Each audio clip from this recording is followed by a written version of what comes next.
The collectible market is on fire. Everything is setting records. This year seems like it's total Moon Boy year, but should collectors be a little bit cautious or they should be optimistic going into the year? We're going to talk about all of it on the Ungraded Truth podcast coming up next. Detective Comics set a record for 1.8 million. Nobody really cares. Who are annoyed that people are asking them questions, is this book banned? That question didn't exist a year ago. Somebody's submitting like 25 vintage books and getting 15 9.9s. We always think, how can it ever get crazier? And then it always does.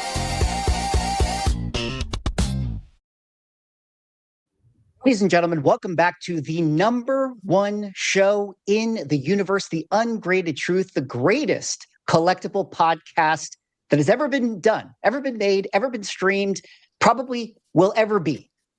But lucky for all of us, we got another episode tonight, a big episode, a lot to talk about. But before we get into all the topics, I have to say hello to the esteemed gentlemen. Yes, they are esteemed. My co-host, Manu, the 99 Newsstand, Rob, Neo Cards and Comics, and Ryan, Automatic Comics. Gentlemen, happy Saturday. What's going on? Blizzard prep. I don't think you were even overselling it, you know. I don't think so either. I think Joe and Jada need to watch out. At least one, maybe no one on the panel knows that reference, but someone watching will know that reference. No, everybody's. I understood. I understood that reference. Well, you know what's funny?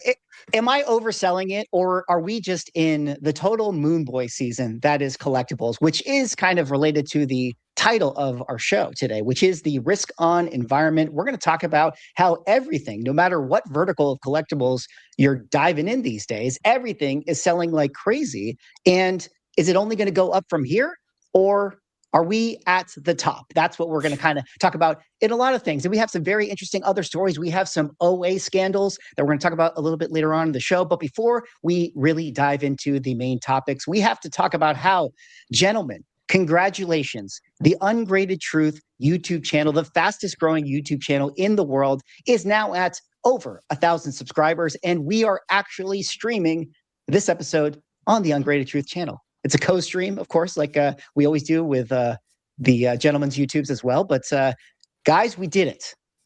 How do we feel? I mean, I could not be prouder. Yes, this 1,000 subscriber milestone.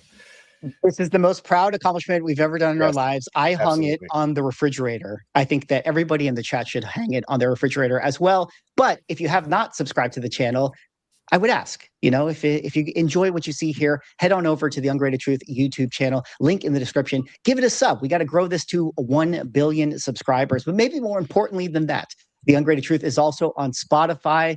You can get all of your Ungraded Truth goodness on any RSS feed, but of course, Spotify, link is in the description. If you guys want to head over there, give it a follow if you want to listen to us. Look at all those 5-star ratings. I mean, look at all these 5-star ratings. Unstoppable. We need more 5-star ratings, okay? That would be amazing if you guys could go over to the Ungraded Truth at Spotify and give it more 5-star ratings. But fellas, I mean, we're just killing it right now. I mean, we're gonna talk about the big topics of the show, but 2026. Can you guys believe like how much of a Moon Boy season it is right now? Have you guys been buying anything? Are you guys opening up your wallets like everyone else is in collectibles? I spent too much at the end of last year. My Moon Boy season started a little early, I guess. So I have not dove into buying something else yet. I mean, I bought a few little things here and there, but yeah, not a big item for a couple months. Oh, you guys, what about Manu or Rob? How's your buying these days? Are you feeling like why not? Everything's going to the moon. Buy. Oh my God, there it is. I mean, so Mr. Moneybags over there. I went to a show today, and there were even more card vendors than it was the same show. They held it a little closer together than they normally do. There were more card vendors than even the prior one. Like the comic section was becoming a lot more card vendors. And now maybe that's just because they held two together and they had space open. But I was also seeing One Piece taking some pretty like prime real estate with those vendors. So it's out there right now. I mean, people are feeling the hype on it, and so they're definitely pushing it. I still want to know what One Piece is, so I look forward to tonight's episode because I feel like I'm going to get an education. Oh my god. Oh, sorry. why don't we dive? Cartoon pirates with boobs. There it is. All right. I'm Also up to muscles. speed. It's one or the other. It's Throwing for whole everybody. swords, you know. Yeah. Well, speaking of, maybe we can give Manu that education right now because that Let's is go. the top story that we have to discuss, which is, of course, the One Piece madness that is going on right now. I just have a few sales that I wanted to kind of put into perspective for you guys right here. Here we have the 2025 One Piece red manga alternate art for Monkey D. Luffy. Did I say that right? Did I Luffy. know- Absolutely right. Luffy. Absolutely right. Yeah. That's sold in a PSA 10 for $24,000. This is a 2025 card, a modern card, guys. Think about a modern comic book ever getting a number for $25,000. We have people. I thought Absolute Batman was creeping up on that number. Well, we're going to talk about Absolute Batman in a second. It's just a hair away from $25,000. We also have people right now in the One Piece TCG Reddit pages talking about sales like this, wondering if this is a real deal sale. Like, are these numbers for real? We have crazy sales going on for another piece right here. That was the One Piece TCG monkey card. That was a serial number 89 of 700 that is being reported as a sale of $36,500. Here you guys have it. I mean, it looks like a legitimate sale. It, had a best offer accepted, but $36,000 for a serial card, mind you, that is a serial of 700. Are you kidding me? $36,000. We have Apparently, Manu did not read the notes before the show. Listen, we're getting you and right now. He's like, I got to get into right this. now. Yeah, This is something else, man. You guys should be in the loop on this though, because One Piece is the number one selling comic book of all time. Well, the number one. Number one selling comic book of all time. Let's not get started with a comic versus manga conversation here. We got to finish this out. All right, we got a ton of Nami cards, which of course, guys, I don't know why this character sells. Maybe you guys can use your imagination as to why people want to collect her. I almost said Pokemon cards, her One Piece cards. And then let's kick it off now to the roundtable discussion. And I'll set you up here, Neo, with your post right here, being the One Piece resident expert, the One Piece card collector that you've been doing this for years, obviously. Yeah. You made this post right here with obviously a ton of crazy 5-figure sales. But what the heck is going on with One Piece trading cards? I thought that they were supposed to be a big loser in 2026. I don't know, but I have triggered chat with the calling it a comic book instead of a manga. So mission accomplished on the driving engagement. Yeah, that was the plan. It's in the ultimate hype phase right now, and it's basically a land grab. So everyone's, you're in that phase of it's going to keep going up. So I need to hurry up and buy before it goes up again. And you're seeing just like comps jump each other left, right, and center. And the pop reports are large-ish, but not huge, given the overall popularity of the show and people coming in. The pop reports are probably going to grow just based off of the grading data and stuff that I looked at and talking to PSA. So we'll see how this all shakes out. The question is will enough people actually want to own these? And there are some folks, I mean, you count myself included, that have started watching the show because of this and actually and then realized it's like over 1,000 episodes and are like, oh my god! It's like, this show's good. I guess that's why they made 1,200 of them. I mean, and somebody commented about surprised you guys don't know about the Spidey Magic the Gathering cards. Oh, we do. We know, and they have done terribly. So, everything card doesn't necessarily go up right away. But it is cool of him to point out that there's like the ASM 316 card in there. It's like a really good looking card. And now the PSA 10s are available. I'd imagine they're not too pricey. It's kind of a fun buy. I might pick one of those up in a PSA 10. Corey, we will talk more Marvel Magic trading cards throughout this calendar year. I have a feeling it's going to show up a lot more. But Ryan, what do you kind of make of the whole One Piece craze? I mean, I know you know a little bit about it, and you were kind of thinking you made mention of the sort of hockey stick valuation that One Piece saw at the end of the year, but it feels like we're still getting pretty hot. Oh, right? I mean, well, it's the type of thing like that. We're very near the beginning of that one, And so that's why it's like, I don't know so much if One Piece will correct this year. Like, who knows how long? Like, the Pokemon run last year lasted an entire year. Now this seems like it got crazy fast. Like, I mean, like 0 to 1,000 miles an hour, really. Because, I mean, honestly, like if you watch some of these other like TCG channels, they were struggling to sell One Piece cards 6 months ago. Like, you were giving that stuff away, and then I don't know what happened. You know, it's not like I don't know if it was a set that started it, but not really, because all the sets seem to be doing pretty well, other than there's a couple that aren't desired as much. But I don't know what triggered, if it was just like, you know, the Poke Bros were like, oh, Pokemon's starting to fall, we need to start putting our money into something else, and it just happened to be One Piece. Is that what it is? You know, like, are there like there's a lot of talk about are some of, and I think you're kind of implying this or talking about that there, that are some of these sales like fake sales that then the thing is though, it's like, are they fake sales that then caused real sales, you know, where somebody actually buys it, you know, and then how, like, once it's real, does it just make it real? Like, it caused the real demand to appear very quickly versus organically. Like, I mean, I think if you're buying a 1 of 700 card for $36,000 right now, your risk meter is broken.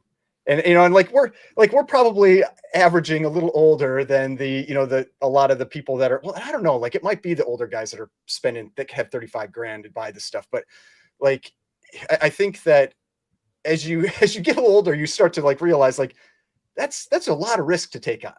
And if maybe it does go up, it doubles and it goes to 70,000, or maybe it goes back down to what it was before, and it's like a $5,000 card and you just lost 30 grand. Like, if you're willing to take that risk, go for it. But that is not the type of risk I would be willing to take. It's just, it's too much. I mean, you can, there's definitely a bull and a bear case that you can make for it. The bear cases is that we have seen this happen in pretty much every collectible ever. And we all know how that story typically ends. When stuff spikes like this, that it usually never sustains and can't hold. The flip side for the bull case is that One Piece is already an established TCG. It's been around for at least a few years now, and the game seems pretty popular. Like, the actual playing of the game seems popular, and it's survived like its initial launch, and multiple sets have come out, which a lot of these don't. One Piece itself is super popular as a property, so it has that going for it. Can you tell us real quick, like, what year did that IP come out? So I have some sort of meter in comparison to Pokemon. I think, or 2000 is when the anime started. Oh, that's not too far after Pokemon. So it's had a. I think Ryan, do you know? I think they pretty much started pretty close together, didn't they? I don't know the year it started. Okay. I mean, they literally have 1,200 episodes, so it's been around for a while. But Okay. I'm pretty sure it's the late 90s, early 2000s. I'm sure chat's probably already on it. 78 points. What's up? He says 94. We've got 94 and 99. So, two very different answers. so we can average it 97. So chat's not super on top of it. But so the game's been established for at least a few years now. And some of these cards were pretty expensive prior to this. Like the Luffy that I shared on the Instagram post that was going for 20 grand. That was before everything went crazy. That was a $5,000 card. So it wasn't like it went from like $100 to 20,000. It went from 5K to 20K, which, don't get me wrong, is still a massive jump, but it's not like that card, they were giving that thing away prior to everything going crazy. So there was an established collector base willing to spend decent sized money on this stuff prior to things going crazy. And now I don't know if it's what, Ryan said with Pokemon people potentially flooding in. Is it people that were already One Piece fans that now realize there's cards all of a sudden? A little combination of both. Probably some overhype, probably some sports card guys, probably some people just chasing money. I think it's just a little bit of all of it. Well, it is important to point out that some people in the chat are saying, I mean, One Piece is a very big IP. It is a very successful brand. It's been around. I can confirm. I know people in my actual life who are non-collectibles that absolutely love the anime and love the manga. And it's important to note that Netflix did have a successful season 1 for it, and season 2 is coming out. So it could be sort of a cultural stars aligning situation, and that's kind of why we're getting this surge. But I did kind of want to talk about something that we discussed sort of this last show. Maybe it was 2 shows ago, where we made mention of the fact that once Pokemon started to dip, One Piece became this conversation in the culture of like, oh, what's the next thing that's going to pop off? And I just wonder if the market is just getting so far in front of the or they're speculating so much on what the values could be, and actually the highest possible values are being priced in right now with some of these sales, as opposed to like this value, say, of this card maybe hitting 5 figures would have organically got there, but now people are sort of spending that money that they think that these things are going to sell for 5 years down the road. And Rob, I kind of want to ask you 2 things that I think would be interesting to talk about. One is just the sentiment, as you do have your TCG channel, and when you've done One Piece coverage, like, is the culture in the comments or the people that you feel talking about it, are they like, this is ridiculous, or are they like, this is going to the moon still? Or like, people don't even know and they're not even ready? And then number 2, remember how much we talked about Marvel trading cards like popping off? And it was because like the sports card constituency was like, what's the next thing? And everyone just thought Marvel cards, and that became the thing. I wonder if that's what's happening with One Piece. But I'll throw it back to you with those 2 questions. I'll answer the second one first. There's for sure some of that happening, because I've seen, like repack buyers coming in and now looking for One Piece stuff. I'm in a bunch of sports card Facebook groups, and I'm seeing people selling stuff, buying, looking to buy, looking to sell, people cleaning the shelves for retail, flipping it at card shows now and in online groups. So that is 100% happening. And that's probably driving it even higher than, I think it was already like, okay, we're starting to take off. And then it got like another boost from a lot of the regular card folks coming in, both from the sports and Pokemon side. Regarding like the sentiment in the comments, because I have done a few One Piece videos, and you get both sides. I get a lot of basically that bull case for Pokemon or for One Piece that I just laid out, and then you get a lot of the Pokemon folks being like, oh no, this is nonsense, look at the pop count, this doesn't make sense, what are you doing, like this should sell for more. So there's definitely some push pull there. The other thing that's going on too that I kind of feel bad for is the game itself was very popular, and those folks don't know what hit them. And it's very reminiscent of what you said, like the Marvel card collectors that were hardcore back before that stuff went nutty. And then when it took off, they were just kind of like looking around like, what just happened? Like, 1, my cards are way more valuable. 2, I can't afford any of this stuff anymore. And there's like a little bit of that panic and a lot of like anger of like, my cool indie band got popular is definitely going on. I'm seeing in that community a lot of hate and vitriol towards the scalpers, there's like people posting, cards for sale, and like half the folks are like, you're an idiot, that card's not worth $1,400, this is a $200 card. And the other half of the comments are 50 people fighting for it at the $1,400 price. So it's like, on one hand, the people are like, this card's a $200 card, and on the other hand, there's a line 10 people deep of like bidding it up higher and buying it at that price. So it's always fun when these markets get crazy like this, watching basically people eat their young. It's like the jungle out there between the different little camps that people kind of split off into. And even if you're not like super involved in it, it's kind of entertaining to watch. Well, and kind of going in that, I was just saying, going in that same realm, like there was there's a channel called Chasing Cardboard, and he went and he bought the sports cards collection from a guy who was basically moving everything into One Piece. And that guy had moved largely into One Piece already. He had started like about 6 to 8 months earlier. And he was talking about, like, he actually played the game. He likes the game and everything, but he's like, these players, like they weren't thinking anything about the potential values of these cards. And I was getting all these like great cards from them and everything, and they didn't think anything of it. And now like a card that, they didn't care about because they were only looking at it from the play perspective, he'd get is like a $15,000 card now, and it's so like you had mentioned, like getting kind of punched in the face. I think just, none of them were thinking about it from a value perspective, which is understandable considering, I mean, 6 months ago, people were struggling to sell them. So like they just weren't seeing it, but he took that, that initial risk, and for him it really paid off. But those are the people that generally make money in these situations, the ones that were a little bit ahead, and the ones like the guys that bought in well below. But man, when you're buying into the teeth of a jump, like you can do well. Like, like people made money off the comic boom for a year or two before everything petered, but cards, we just know cards move up and down quicker. So it may come back, snap back fast, but you never know. I mean, either of you guys One Piece collectors, or are any of you guys One Piece collectors? I just watch anime. I'm very low on the TCG collecting side. I have a few Pokemon cards and that's it. But so no, I don't own any One Piece cards. If I could ask a technical question real quick, because I'm very curious about what these values might mean, and for me to better assess the risk here. So with that card that's numbered out of 700, the example you guys showed was 89 out of 700, and I believe it was a Beckett 9.5, right? And that thing sold for $36,000. Do any of you off the top of your head know a comparable from Pokemon, like a card that's out of 700? Because I Pokemon know does not number cards in Pokemon. What? Sorry, what? There's Pokemon no serial number cards in Pokemon. Yeah. No. Oh, yes. So that makes sense, actually. But I am well aware of the fact that in Pokemon, there are cards that have thousands of, for this example, I'll just say PSA 10s, and they still command $1,500, $2,500.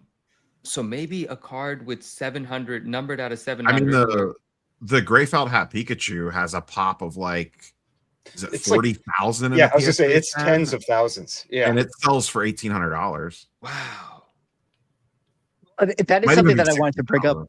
But yeah, it is interesting because I know that in general, when you talk to comic book collectors and you think about like pop reports and how many 9/8s are out there, when we make fun of an ASM 300 having 4,000 9/8s, people are always like, oh, that's so ridiculous. But in trading cards, it's another beast. You can have a census of 10,000 PSA 10s and they can still sell for a lot of money. But $36,000 with a 700 serial, that seems, that just seems crazy to me. I don't know if there is a possible example.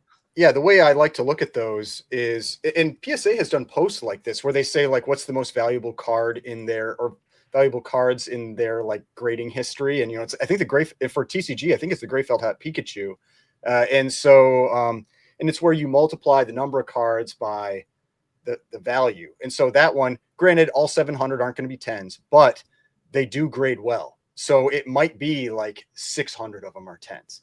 And so you go 600 times 30,000 and you're at, I think, 18 million, I think, and if it's 35,000, 21 million, I think that's roughly about what that would be. And so you look at that and you're like, that's just one card of many.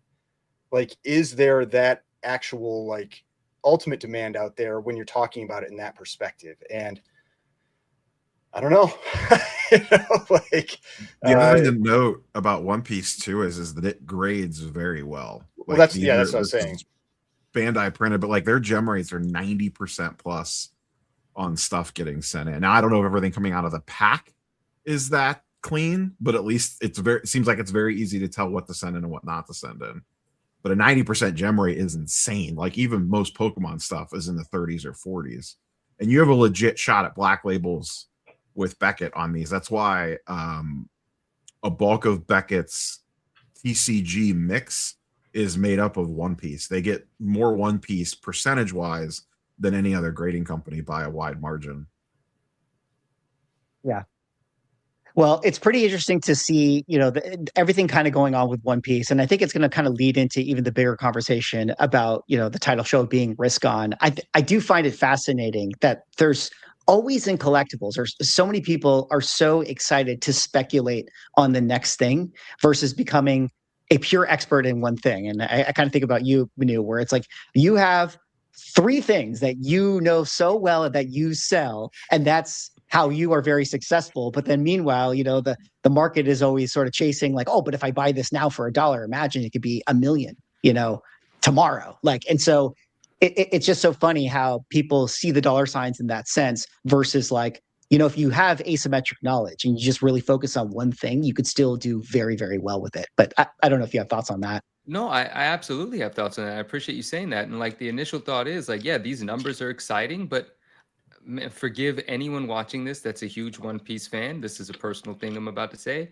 I don't care. Like the money is not enough to get me to invest my time in a generally like organically I'm not interested. That's a better way of saying it. Not I don't care. That's harsh, but I can't, if I don't organically get drawn towards something, I'm just not going to be there, right? I love the business of collectibles. I love the idea of an arbitrage, if it's possible. In this market, it doesn't seem it is. In this market, you're buying into something that's already getting very expensive, but maybe there's some opportunity to, who knows, right? But I'm not going to put that much energy into trying to capitalize on this excitement, on this enthusiasm, because it's not an interest to me, right? And so I am that sort of person that even if something exciting is happening outside of my realm of interest, I don't go running there. I'm not going to start creating content. Well, I guess this is a piece of content about that I'm a part of. But, independently, I wouldn't start creating content. Yeah, right. Independently, I wouldn't start creating content about One Piece. But it is still fascinating as an observer of markets, as an observer of the psychology of collecting and investing and selling and all of that. It's fascinating, right? So from that perspective, I do want to know what's happening. But yeah, my way of going about all things is kind of like, where is my heart and focusing, right? So it's depth rather than width or something of that sort, right? Like being a master of that, being the go-to for that sort of thing rather than trying to cater to whatever's hot at the moment. And that ties into a lot of things, right? If you're always riding a trend, well, you're never really establishing a foundation. You're always going to have to jump from one thing to another. And that's not to say that everyone in One Piece is riding a trend. I'm sure there's hardcore, like know everything about it, experts like really deep in the weeds doing great because the thing they love has just blossomed and they were probably unknowingly prepared for this moment, which is so exciting. And I've found myself, in small bits in things like that before, but never at this scale. So it is of interest to me generally, but in terms of like, is it going to make me start collecting One Piece? I don't think so, because I'm only learning about it now.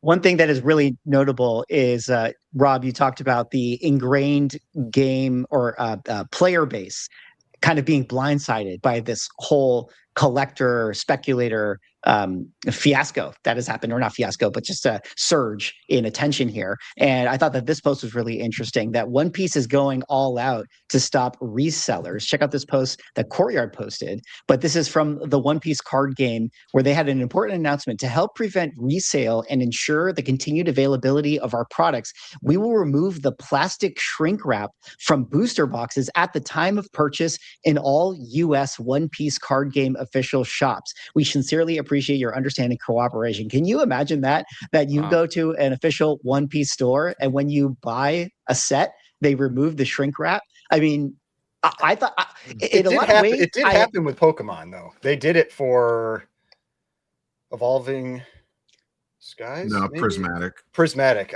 Prismatic. Yeah, they did it for Prismatic for a while, like a little while, when things were going absolutely crazy. Yeah, but it wasn't official communication from Pokemon itself, though. That was just something some local shops True. Yep. would do to like kind of protect their customer base. Pokemon, like the corporation, never sent anything like that out. But Well, some yeah, card they were also selling them sealed, but they're like, you've got to pay market. So yeah, it's basically you had a choice. Like if you want the shrink wrap, you're paying market price. If you want it with the shrink wrap removed, we'll sell it to you at like MSRP, basically. Interesting. Can we double click on that for a second? Because I'm curious, like, what would the fallout is there? Like, when in that post, if you kind of dive into the comments, a lot of people are like, "Oh, well, there goes the One Piece market back to Pokemon," and then some people are like, "Oh, thankfully, or thank God they're making this happen," and then other people are like, "Well, this is just going to make sealed product even more expensive." What was the fallout, if any, when card stores did that? I don't think that they're really, I personally haven't seen any crazy fallout from it one way or the other, because I also don't know how many, like what the percentage of official shops are versus shops that just have allocation. So I don't know how big of an impact that actually had. Well, I mean, one other thing is that at least it seems like for now, I don't know how much these, I mean, with the price of the cards, maybe it's continued, but, and I think we maybe talked about this on the last show, that the One Piece product generally is less punishing to open. So like Pokemon, opening Pokemon cards to make money is, you are a fool. Like you're just gonna get wrecked. But One Piece, that really wasn't the case. People were saying like you could open One Piece and you could still like on just an average box get 60 or 70% of your money back. And so like you weren't just getting destroyed every time, which lets you go back in for more. Whereas like Pokemon, you're lucky if you're getting like 20% of your money back. And like most of the time it's worse than that. And so like that could be part of why that doesn't have a huge impact, because it seems like some of these cards have so much value that, and I know some of them are like tournament cards and that kind of thing. So that obviously that's different, but some of these cards have so much value. Like I saw one post where a guy was talking about like one of the red Luffy's, and it was like, they're still printing this, and it was selling for like 15 grand or 10 grand, you know? And so it's stuff like that where people are opening product because the value is actually like not as offset as you get with almost every other card product, like sports cards, Pokemon, like you get destroyed opening product, but One Piece, not so much. Am I gonna get wrecked if I open another one of these on the stream? Is there anything valuable that comes out of the booster play booster box? Not really. No, not a booster. Swaggle House, you know what will cool this market down? Their next release that is 100% based on every female character. Well, we were talking about, you want to throw cold water on a TCG market. Oh my god, this One Piece is normalizing Gooner cards. That is what One Piece is doing. Why don't we set it up properly? You know, Ryan, you were talking about getting value out of the boxes that you buy. Well, check out the newest set coming very soon at the end of February. We have the One Piece Heroine Edition. Is it heroines or is it heroin? Because this thing is going to sell like crazy. Do I really need to explain, guys? I mean, the next One Piece set looks like this. Like, you talk about dudes fighting in Walmart parking lots over Pokemon. I can't wait to see the videos that come out of big box stores when everybody is trying to pick up this set. I mean, the funniest thing to me is when Neo first like showed this set. I think it was this one. I was like, I thought that they were like someone's like custom created cards where they make those cards that are like exaggerated, you know, or like over sexualized and stuff. It's like, no, these are the ones that the company is putting out. Like, it's crazy. Like it's absolutely crazy. Like we'll see. Like, I mean, you always wonder, like, because the interesting thing is, yeah, like the Nami cards and stuff, like those tend to go pretty well, but like the biggest cards out right now are Luffy cards. So I'm sure this is going to sell for a huge amount of money, but it'll be interesting to see what it's going to be. On booster boxes are already crazy, and I've already seen some shops commenting that their allocations got cut because the demand for it is already nuts. Yeah. It's funny that you said you asked well, you asked Manu if any of us were a One Piece collector, and I was just going to add that no, I'm not, but I actually would buy a box of this purely for the flip, if I'm being truly honest. If you could get it for whatever MSRP is, it feels like it might work. Not possible. Well, there's that. Yeah. But yeah, anyways, it's pretty insane everything that's kind of going on with One Piece right now. We'll have to take a look and see how this market continues to go throughout the calendar year. It is definitely one of the hottest things that is out there right now.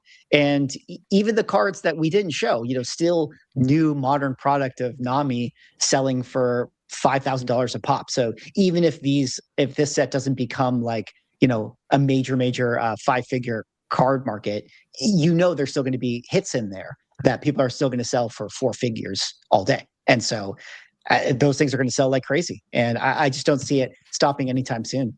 But, may I ask a question before we ahead. completely move on? It's like it's related, but so I mean, clearly the card market is doing great. You know what I mean? When we're talking about Pokemon, we're talking about One Piece and all of that. These are card collectors. Yeah, they're IP specific, but it's still grading companies like Beckett and PSA, and I'd assume CGC is grading some of this product as well. Although I have heard that the TCG crowd is not too fond of I don't know, never mind. I'm not in there enough to know what I'm talking about in that. But it is obviously great that the collectible market is thriving, regardless of if these cards for 37,000 are going to collapse or pull back.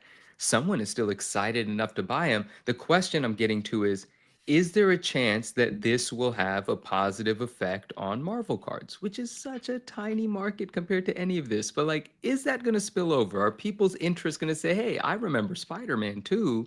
And then, 90s cards and PSA 10s with a pop of 200, will they all of a sudden go from $30 to 300 because 200's not that many? Like, is there a possibility of that?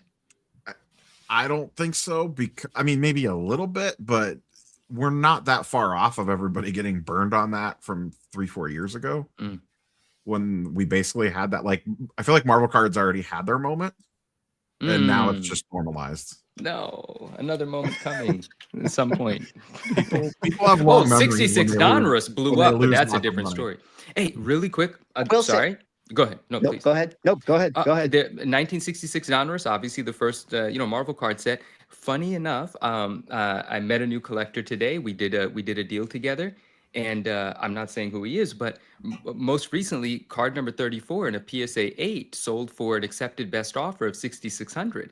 And on that phone call, I made mention of that sale, and he was like, "I'm the one that bought that." I was like, "No way, bro." I said, "I have a couple of friends that are so upset because it's a recorded comp. And just a few months ago, that card was being offered to some friends for $4K. Well, those days are over. Who knows what that price is now? $8K is probably the asking price for the card. But I actually spoke to the collector that recently got into vintage and spent $6,600 on a pop 35, 38, something like that, PSA 8 of card 34. That's remarkable. Like, that's fantastic. So that's a positive sign. Of course, that's not 90s cards, but that set has done nothing but do well.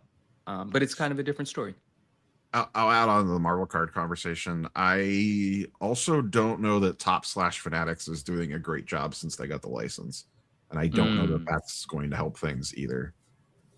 There is not. Well, I mean, that was the big complaint about. That was the big complaint about that last set, was that it was too, I guess, kind of hokey. Like, there's too much like junk in it. The problem is that they haven't had an original art set yet.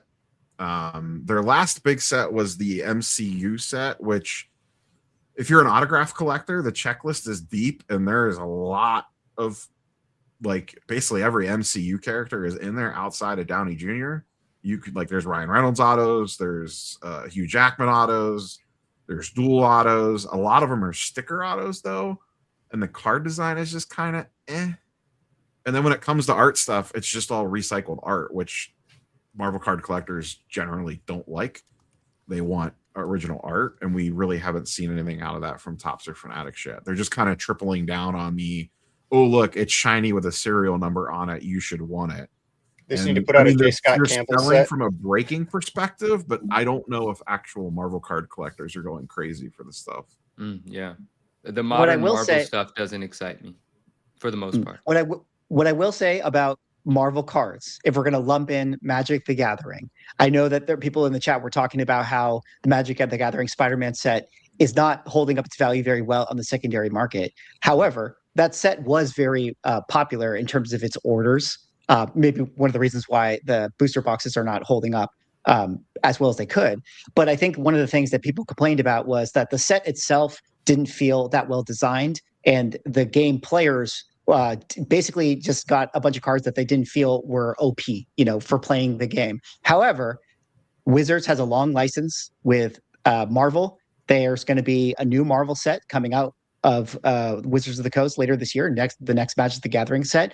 And sometimes synergies emerge from a player base. So if you have a Spider-Man card that did a certain thing, maybe the next set comes out and you make cards that make that card that used to be very weak, very powerful all of a sudden. And that's what ends up driving the speculation in the player base market. One of the big hit cards from that Marvel set was one of the Infinity Stones. Yeah. It was just one in that set. We know that there's going to be more Infinity Stones to come. There's going to be whale collectors that are going to want all 6 Infinity Stones. Yeah. So I'm just saying there is optimism towards maybe that side of the Marvel card collector market, if you consider that the same as the Marvel card collector market for the top sets and the upper deck sets, etc. Well, then, if I may, since the prices currently aren't doing so well based on real-time enthusiasm for the Magic Marvel product as it is currently, is that opportunity then? Like, doesn't that, like, where the attention isn't, shouldn't you grab a little bit of land just in case? Because I can get on board with that. I love Marvel. I love Spider-Man and the art. And I just opened a pack. I've got some more packs. Apparently, nothing comes out of these, but the art's beautiful in this set. You know, It so all like, depends how much you like holding sealed product. You know, like it's bulky, and if you've got the space for it, you know, I mean that's one thing. But if you don't, it takes up a lot of space, and you got to hold it for, you know, I mean, Yeah. and a while for cards generally isn't the same as a while for something like comics. Yeah. But still, like you gotta just stack it somewhere and be okay with that. Yeah, I think collector booster boxes at like sub 350, if you're willing to sit on them for like 3 to 5 years, that's is below probably retail. a pretty good snag. I don't Yeah. know about singles though. Okay. I don't know that I would mess with buying singles. I mean, the thing with buying sealed is if a single pops off and gets super popular, it would potentially drive the sealed box anyway. So you kind of get to reap that reward a little bit. Yeah. And Magic specifically is very strange because most Magic folks don't grade their cards.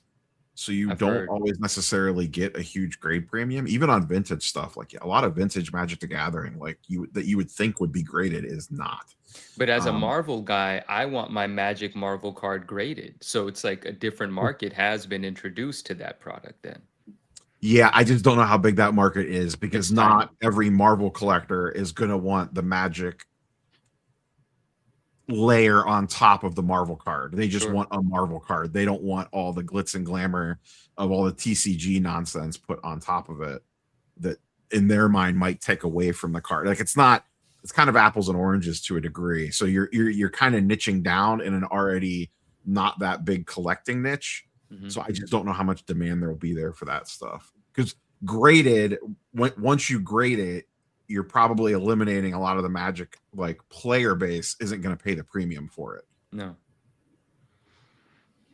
It's Okay. very interesting. We'll have to see if Magic does well or Marvel cards do well. But we know this.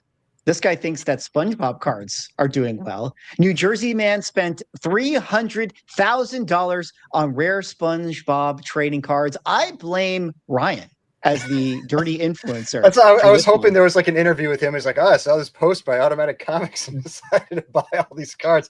I mean, but it basically sounds like he bought like almost all those sales where you're like, oh, it's randomly 10,000, 6,000. It seems like he was just clicking buy like over and over and over again. That is Ryan, actually. Eggplant Comics just said, "Is that Ryan?" That is definitely Ryan. Ryan wears Supreme jackets when I he's think not he's on got screen. a red beard though. Mine's I don't have the red hair. Well, you It's dye AI. yours when you go on your SpongeBob buying That's spree. true. To So throw does off anyone people. does anyone know who this person is and how much money he has? Because obviously, you know, that has something to do with this thing that he just I mean, he's wearing a ventured off to Supreme do. coat and he spent 300,000 on Pokemon, so I'm guessing he has. So a who decent is he? amount Is of he money, some or a large NFT amount of guy? debt. Is he some It crypto just guy? said Like, it who is just this said guy? he was the article or the post just said he was in like finance, like Wall Street type finance stuff, and he had always wanted to get into investing in cards, and he decided to. It seems like he decided to go full bore into SpongeBob. It's fascinating. Well, here's really why I bring it up, and I find it really fascinating. It's because obviously, you know, this is kind of a funny, kind of niche thing to go into and spend this much money on SpongeBob cards of all things. But I found that the comment section was just so in celebration of this. People were so, you know, happy for this guy and cheering it. I mean, maybe it was a little bit of irony that they were kind of cheering from, but there wasn't a lot of, you know, a fool in his money or soon parted type of sentiment The within the standard comic. comic Yeah, comic exactly. Language, Ryan. Similarly- Language. but similarly now, you know, we have posts like this, and you know, we just had a Gary V post where breaking news just 6 hours ago, the #1 issue of V Friends in a CGC 10.0 done by J. Scott Campbell, by the way, this variant cover sold for $10,000 on eBay, I which want- is wild. It Go is wild. I want to go on record saying, huh, I think this is a legit sale. It's not that crazy to me. The book's Yeah. numbered out of 555. I don't know how many No, it's 10s exist. crazy. It says one of It's just crazy. 3 copies in a 10.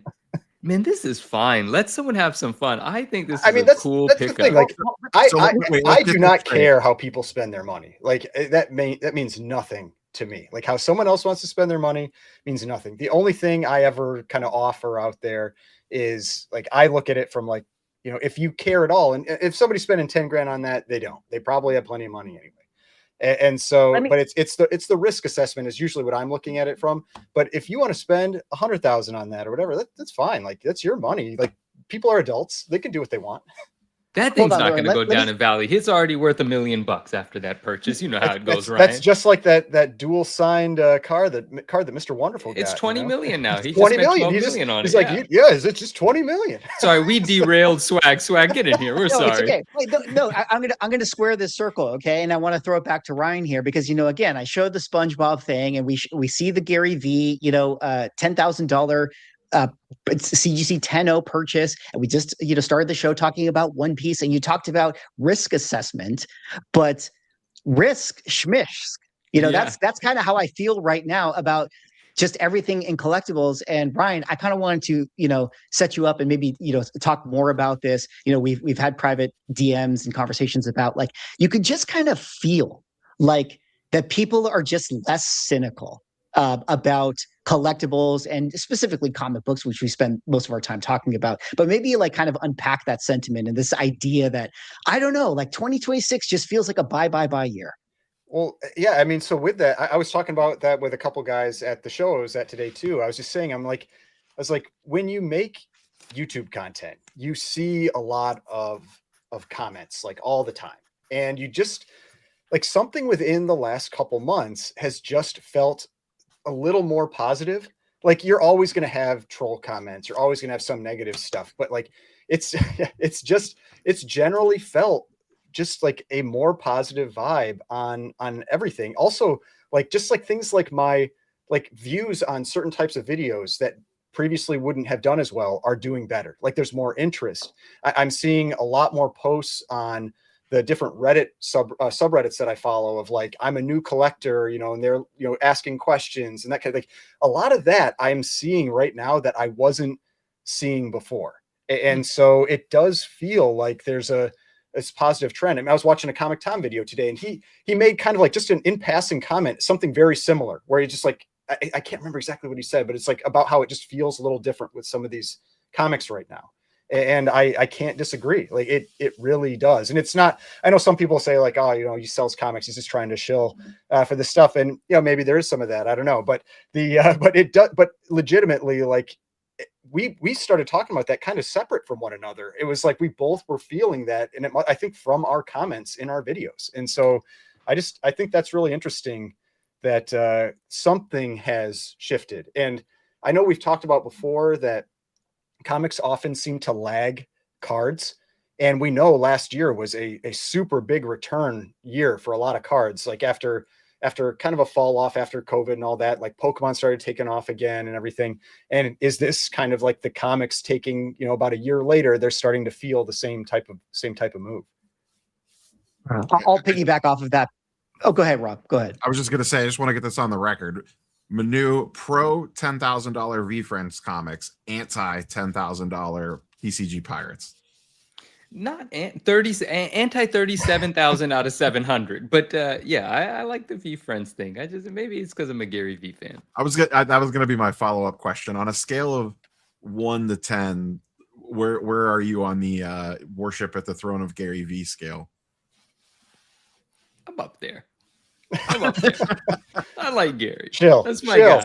That's my guy. If I got Gary to come on the Ungraded Truth, would you be able to breathe to ask questions? I would have a hard time getting sentences together. I like Gary. We are friends of Gary V on the Ungraded Truth podcast, and I would like to send a special message to Gary that, Gary, we need you on the show because we would love to talk about all the things that you got going on with V Friends. Sure, I could get Gary V on the show. Well, how he totally did not buy that comic. He did not buy that comic. I want to ask Gary V about what is going on with private Me meetings too. with Vincent Zerzolo and Comic Connect. Vincent brought the Action Comics #1, the $15 million Nick Cage copy, over to Gary's place, and they had a conversation about it. I don't know if that implies that Gary is the one that bought the Action one, but very interesting stuff, So he's definitely welcome on the Ungraded Truth. But let me kind of pick up, Ryan, what you were kind of saying with just like this idea of like the positivity and the sentiment in the culture. Again, like I've been feeling it as well, independently, like you said, how you've been feeling it. I'm just starting to see more people, again, less cynical towards comic books, the values, books that you can invest in. Like, I could full well make a video that would be like top 10 Bronze Age keys to buy, and I wouldn't get any pushback from that type of content right now. And that's my sense, that people would be like, "Oh, this is a great video, Swag. Thanks so much," and they would just like take it in as like a nice piece of thing that they can watch. And I think that a lot of this is also being shown in some of the sales. I did a video the other day coming off of the He-Man trailer, and one thing that I thought was so interesting about that is there were a ton of buys after that trailer for DC Comics Presents #47, which is the first appearance of He-Man in comic books. And one thing that's most notable to me with that sale is that it's been a long time since we've seen like a movie trailer or a movie hype, especially related to a Marvel or DC property. Of course, you get it a little bit with other properties, but I know He-Man is kind of not quite DC, but it's a DC comic book regardless. You saw a lot of people buying after the trailer. We haven't seen that in a long time. And that was behavior that you got to go all the way back to 2022 to see that. And the more notable thing about it is that not only were we getting spec buys off of that trailer, which you could make the argument, maybe there has been some, but typically they're like that $5, $10 comic book. We saw 4 CGC 9.8 sales for that book. And a 9.8 is 1,000 plus. You would just never see that or you haven't seen that figure amount sell immediately after a trailer drop off of movie hype. And so anyways, I use that as a prime example to tie back into what we were saying of just maybe these are new people. Maybe there's the COVID collectors have cycled out, so that cynicism is gone. Or maybe it's been long enough to where people are just more optimistic. Or maybe it's been long enough since we had Reholdergate with CGC to where people aren't as upset about collecting as a business or an industry or a hobby. And so, anyways, starting to feel that. And I just think it's interesting. I think that's a fantastic thing. Is it? Lawrence. Unfortunately, Jared Leto is in the movie, so all of that money is immediately lost. So, Oh man, it's true. It is. It might be a tough one. The He-Man film you're talking about, is that the movie that Lawrence, Mighty Comics and Collectables, not too long ago, was doing some videos on his channel in the early, those videos did amazingly well. Like the amount of nostalgia that is pent up, just waiting for this film, it's tangible. So I'm not surprised that it moved the needle in the physical market as well of comic books. And it is fantastic to see. I love that. It doesn't feel like ridiculous. It doesn't feel like COVID in the sense that you could just buy anything, it's going to go up in value. But, where the interest is, man, people are not shying away at all from spending some money. I think that's cool. Absolutely. The He-Man toy collectors are, a very, very, very passionate group of people. And so I think that they are very excited about that film. Now, one other little example of people wanting to only hear good news is this recent clip that was put out by Ryan. Of course, the rest of us on the panel had nothing to do with this. Exactly. This is all Ryan. This is all him. But he got the Ungraded Truth in our very first controversy. But Ryan came out with his biggest loser of 2026 prediction last I love that Batman video. Every time. It's always right there.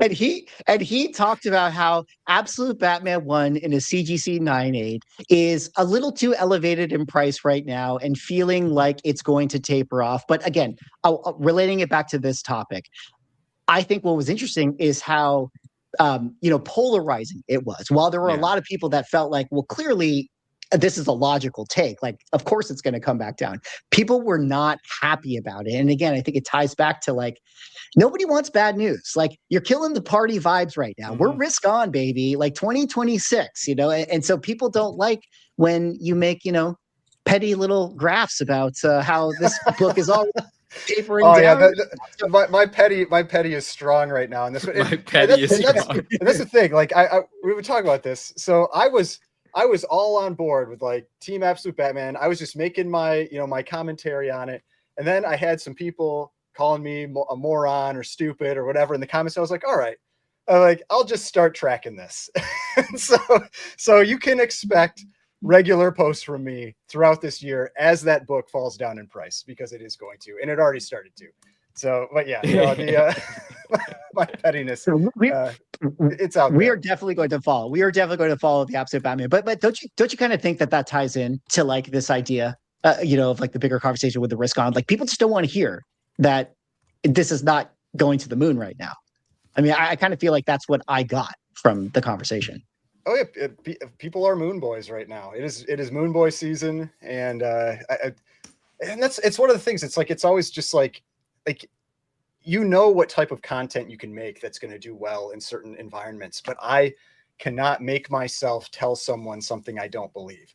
And I just, like, if I feel that there's risk there and I don't believe it, I am not going to tell someone that they should be buying this thing just because, that's what people want to hear right now. But that's why I have less subs than you guys do. So on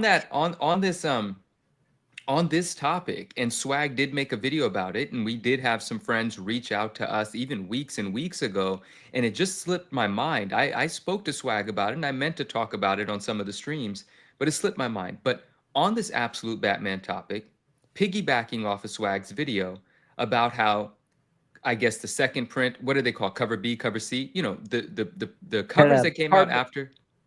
Cardboard cover over top of the A cover. So right. So yeah. And it's on the A cover. The A cover has the same UPC. It's still first print. They have to be first print variants. Okay, they're first print variants. They're not second and third printings. They're different covers of the first print.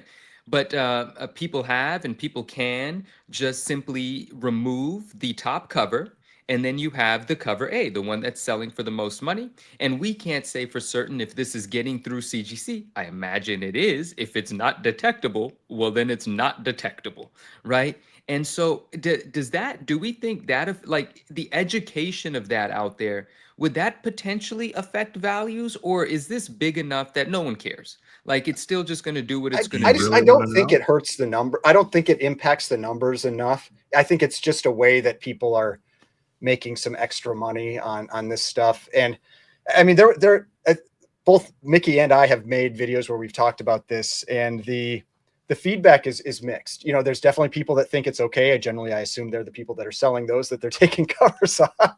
And there's people that don't. My opinion is I'm not okay with it. And the reason I can say, like, why I'm confident in saying that is that if you are not comfortable telling the person you're selling it to that you did this, what you're doing is not correct. Beautifully said. And bro. So, and nobody out there is taking those covers off and be like, oh, by the way, I took the cover off of this. This was actually the variant. Nobody that is doing that is doing that. And I'm not afraid to say that I agree with you in that. Like, I get it. It's the same book, and I understand Neo. Do you really want to know? But at the end of the day, personally, I don't feel that there's a gray area there. Like, the book was distributed one way and it's being resold with the cover being taken off.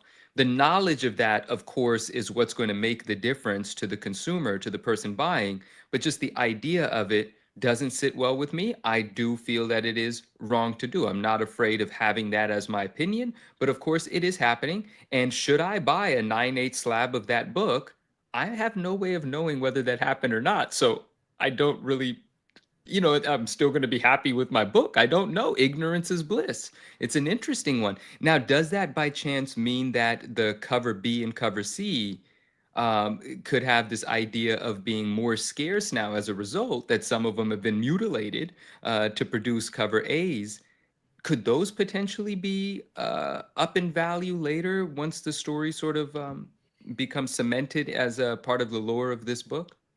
I mean, it all depends. I mean, a lot of those, like one of the things from Mickey's video that he showed was that those ones that were selling for cheaper started selling for more. Oh yeah. Largely probably because people were buying them to remove the covers and sell. Oh, that, yeah. You know, and so it's like, you know, did they go up because of that, or will they go up long term? I mean, you never know. Like a lot of times, cover A tends to be like long term, the more desirable cover. A lot, I mean, outside of ratio variance and that kind of thing, and even then, like a lot of times, sometimes cover A's outprice ratios. So, yeah, I mean, it's just the big difference has been that there hasn't been this extreme level of price difference that at least that in any recent memory for a book. I'll say more about that just to the cover A thing. You know, I think it's interesting is because we have to remember with collectibles, it's all like demand as being a part of it, and people knowing cover A, like the notoriety of the cover is very, very, very important. Like from here on out, that particular Dragotta image of Absolute Batman is the iconic thing that people think of. Like the cover A cover is what people picture when they think of Absolute Batman, not the variant, like B variant, not the C variant, not the 1 in 1,000 that, you know, is super obscure. People just don't remember that that's the iconic image. And so I feel like a lot of those ratios, you know, when they go on sale 5-10 years from now, they slip through the cracks because people already forgot that this is even the important version of this book. And this is a whole different conversation. But I think that that's actually one of the things that I feel like the blind bags of comic books are going to have issue with in catching up to the trading card market, where, you know, all these companies are trying to do these, like, you know, hits for comic books in their blind bags, but they're not doing a good job making people know that this is the main cover, that is like the cover that you want. Whereas in the trading card world, serialized numbers, the hits, like it's very, not that it's totally easy, but it's easier to know, oh, this is the important one. So anyways, that's a whole other conversation. I mean, I couldn't pick the Jim. I know the Jim Lee one people have said is really cool. I couldn't pick it out of a lineup. Like the only one I could recognize is the cover A. There are two individuals going back and forth in the chat, kind of just like, you know, having a good time, but they're calling the you know, the removal of I even said what they said, the removal of the cover from cover A, just a dust jacket. And I get what the joke is there, but like, and then they were like, yo, if someone took a dust jacket off, you know, you can still sell the book or whatever, but I would still want the dust jacket with my book. One of my favorite. Actually, dust jackets make original books much more expensive. Yeah, true. One of my favorite novels. Your point is wrong. No. One of my favorite books, one of my favorite hardcovers, the artwork is on the dust jacket. Now the book beneath it is embossed and stuff, and it's still beautiful, but I want it with the dust jacket. But also, dust jackets aren't staple to the book, right? So for the sake of the joke, yeah. But like this thing is part of the you know, the really related production of it or whatever. But I get it though. Well, before we kind of move on, I mean, Rob, I mean, what's going on in the trading card world, sports cards? Is everyone Moon Boy right now? Are we risk on? Do you feel this new 2026 optimism, or is that just a comic thing? We are full degen gambler mode right now in the sports card world. That is driving literally everything. Sweet. I like that. Yeah, all the new releases are basically built around it. Tops/Fanatics is 100% leaning into it and catering to it. You know, cards of players that have played like a half a game are outselling, you know, all-time Hall of Famers, which that's always kind of been a thing, but it feels even more extreme now. So I guess all that to say, how do like dealers at shows, when that show also has one of those buyers, like a Courtyard IO or whatever buyer there, how do they get any inventory? Like when Courtyard and those places are buying at like 100% comps. Courtyard's not usually set up at a booth. They usually don't they have like buyers? Like they have somebody that's like a buyer for them. A lot of time, yeah, they have like they basically have the repackers themselves, like Courtyard, Arena Club, Backyard Breaks, etc. They don't actually go out and do the buying. They're essentially subcontracting, like just basically random people that are experienced in cards go out and buy at. So say I'm a buyer for a repacker. I know that they will buy these types of cards from me at 95%. So I try to buy them at 85% and then just instantly make 10% margin is essentially how it works. And they have buying teams out there that do this. So a lot of the times there's not like there's a booth when you walk into the National that says Courtyard IO buying here. It's just random folks usually walking around and cleaning out dealer cases. So it's I've not seen like there are they're some buying guys that off they'll of, set up at tables and not have any cards. They're just there. that will 100% happen, but not like a lot of it is coming from folks walking the show floor, not so much setting up at those booths. Okay. It's a little bit of an equal mix, but so dealers can still buy from plenty of folks. It's just the margins are tighter now. Dealers are forced to pay stronger, otherwise they don't get inventory, which has put, dealers, I've interviewed dealers on the channel, they're very much in a squeeze because people do know that there is a pretty good floor that a repacker is going to pay between 80 and 85%, 90% if it's a desirable case hit, sometimes all the way up to 100% if it's something they really, really want or need, like a downtown or a kaboom. And that has put the dealers in the crosshairs a little bit. They are feeling the squeeze because they can't, before they would be able to buy it 70% maybe, and then they could put it in their case at like 105% and sell it for 90 and make their 20% margin. And that's tough to do now. Yeah. Well, we'll have to keep an eye out if degen culture makes its way to comic books, because we're kind of seeing some of the degen in the blind bags. And we're going to talk a little bit more about some of the interesting blind bag influencer controversy later on. But before we get there, we got to go to this other topic, which, first of all, let me just say, guys, I have to say, you guys are prophets, because I feel like whatever we say on the show ends up happening. And it wasn't but just 2 shows ago when we were talking about the world record sale for the Superman 1, and then later on the Action Comics #1 world record sale, how sales and movement begets more sales and movement, and all of a sudden you start to see things getting pulled out of the woodwork. But wouldn't you know it, after the Action Comics 1 sets its world record, we said on the show, wouldn't it be cool to see a high-grade Detective 27 come to market? And sure enough, just like that, at your next Heritage Auction Platinum sale coming up later in February, we got ourselves a 7.0 copy of the first appearance of Batman. Gentlemen, what do you think about this? You get an Action Comics 1 sell for $15 million. Why not let my first appearance of Batman go as well? What a cool and it's book. actually the same copy that sold in 2020. So, what did it sell for then? 1.5 million. Oof. So I mean, I guess on this one, I haven't really priced this one out, but generally, I think it has a pretty good shot at. I think it has a good shot at breaking 3. Nice. Because we haven't, we haven't had much this high come up. We had a couple years ago, there was a 6.0 that Bob Kane won that one went for 1.74.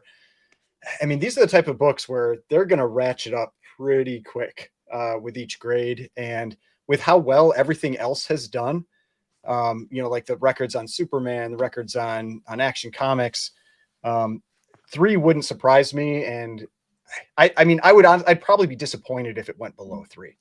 I would honestly probably be disappointed if it went below 3. Let me ask you this question. What if someone wanted this book right now in a above average grade? Is there even any available on the market?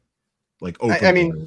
Well, never. They're like never openly available, but it's like, if you know the right person, like that's where like someone like Vincent Zolo comes in, where you go like, hey, I want this book. And he might know a few people that have one, right, and then reaches out and says like that's how a lot of us were speculating that might be what happened with that 9.0 Action 1, where it was like somebody was like, I want this, and it wasn't really this is the price that it's market price. It was the price that person maybe said, yeah, I'll sell it if you're willing to pay this much. And so those situations are out there now. Granted, if that happened, I would expect it would get the same type of media push that the Action 1 had, because the people that make those purchases, they want those public, because they want that mark out there. That's how. So it's like, this is what this is worth now, and so I doubt one has really sold in a while that's up in that type of grade. So Yeah, it's a I- good looking book. Yeah. I know nothing. I think it goes higher than the number that Ryan's thrown out there. I think that So- it could, because what are we talking about for world record sales? We have the $15 million Action one that just happened. Before that, we had the $9 million Superman one that was recently found. Before that, we had the $6 million Action Comics one that was a 6.0 copy, or is it 8.0 copy? I can't remember off the top of my head. Then we had a $5 million or $5.3 million Superman one, and then we had a $3.6 million AF-15. So is this the sixth most valuable book? If it's in the top 5, it'll go for more than 3.6 million. Can we That's scope essentially the what we're census asking. real quick? Yeah. I mean, that's a Yeah, very important that's what part I of was this looking question. at right now. So it's there are 6 graded higher. There's Okay. 2.75s, 2.8s, an 8.5, and a 9.2. Okay. Oh, that 9.2, boy, that's gotta be. I want to see that come to market. So, Oh gosh. I mean, Detective Comics 27 has always sold for less than Action 1 by Superman versus Batman, by a just fair kind of amount. general. Like they generally aren't even close. So I mean, like a 7.0 Action 1 right now would probably go for what? Like, what did the 8.5 go for? 6 million? I mean, with that last Action 1, like maybe a 7.0 goes for 6 million now, 5 or 6 million. And Yeah. so that's kind of where I'm getting like maybe 3. But I would be, like I said, I'd be disappointed if it went below 3. So 3 to 4, somewhere in that range. But Here's what's the interesting thing about it all, right? Is that we had these 2 monster sales. Then all of a sudden you get this book coming out of the woodwork, and within this auction as well, you got another Superman 1 at a 6.5 coming up for sale. You have another 1.0 coming up for sale as well in the same auction. You have some other pretty mega big keys. And then it's notable that the Phantasm copy, which shout out to Darren, who got the bump on his book going from 7.0 to 7.5. He actually made this post that said he is getting ready to part with it. As you can see from the paper right here, for sale, trade, or cash. He wants to do it privately, not through an auction house. But I think it's interesting because it's like, sales begets sales, movement begets movement, repricing the market reprices the market. And now it feels like a lot of this stuff is like, all right, well, I might as well throw my thing into the mix. And shout out to, this original art page is going to be in that sale. We talked about McFarlane art selling for crazy. And now we have like this amazing McFarlane splash coming up. But the question is like, it's Moon Boy season, but is the market going to be able to absorb all of this stuff? Right. That's the question. What are we talking about? What? When does this auction go live? Because that auction is stacked. It's got potentially like multiple $1 million items. When does that close? The end of February? I think it's end of February. I think it's end of February. Yeah. So our first March episode could be very telling on what the rest of the year holds. Well, let's hope it's good. And granted, like we've talked about this before, like that market is also a different market. The super high end, but it is, but it has some downstream effects. Like if the high end feels positive, then people are going to be more positive walking out and buying a Hulk 181 or buying a giant size X-Men one. Like it filters down. I don't think it has a direct impact, but if people feel good about the high end, then that next tier down, people are going to feel a little bit more confident about potentially spending money. It might not drive prices, but it might help stabilize things. Well, and I think that's what we've, like, as somebody who buys and sells comics, that's ultimately what I want to see. I don't like the Moon Boy situation where you have this like crazy stuff and like you're like where people are panic buying because they don't think, because that's what happened during the comic boom, panic buying because they didn't think they'd ever be able to afford this thing or whatever. I'd much rather have a flat to slightly up. That's a much more predictable world to live in. And so that's what I would love to see for the kind of like the more like everyday person comic purchases than like this like constant downward trend that we've been stuck in for years. And I know, like, Mickey, you made a video at the kind of the beginning of the year, like where you showed that, it's like the last year, it definitely seems like the amount that we've tipped down has gotten less and less and less each year. And it was more or less flat for a lot of books in 2025. Yeah. Yeah. So we'll definitely have to report in. We'll definitely have to see. I mean, comic books is still some questions out there, but in the sports card world, they're again moonboying as well as Kevin O'Leary, otherwise known as Mr. Wonderful, says that his Kobe and MJ dual logo man is now worth $20 million. He's feeling really good about his card, and why wouldn't he? Because the Honus Wagner that is currently on Golden Auction, this is a PSA 10. A lot of people say the greatest sports card you could own is currently sitting at $4.2 million with its buyer premium. And, being that you can list your Honus Wagner and get a $4 million, sales velocity begets sales velocity. Another Honus Wagner was like, owner was like, hey, I might as well sell mine. Now it is on Heritage Auctions with an estimated value of $3 million, and another one-of-one Jordan card right here, 1997 Ultra, is being estimated at $2 million in this auction as well. This is going to start bidding early in February, and then this 1998 Ultra Masterpiece Michael Jordan with an estimate of $1 million, and a Mickey Mantle with an estimate of $1 million. So, do we have enough millions in the sports card world to make? I think you do. Kevin O'Leary a profit. Well, what do you that think? that one's different. Like Voltron Matt in the comments, like, is the same comment. Like the instant I saw that, I was like, "What the hell is this?" Like he's just like, "This is worth 20 million now." Yeah, like that's what I do when I go to card shows. Now I just declare things have gone up 100%. Put that on the market and we'll see. Where's because if you put that on the market, you are no longer one of the bidders. Well, I mean, you might. Maybe, well, but like you are no longer one of the bidders, and so like that's one buyer that's out of the pool, right? Sure? But yes, I know we've talked about this. That's so. Shout out Kevin O'Leary's jacket.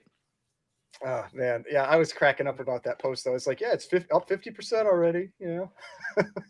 Great investment. Rob, I mean, what do you think about this? Like the Honus Wagner is sitting at $4 million, and another one coming out, and you got these Jordan cards that are supposed to be $1 million cards. I mean, are the vintage boys the Moon Boys as well? I thought nobody cared about vintage. Honus Wagners they do, and 52 Mantles they do.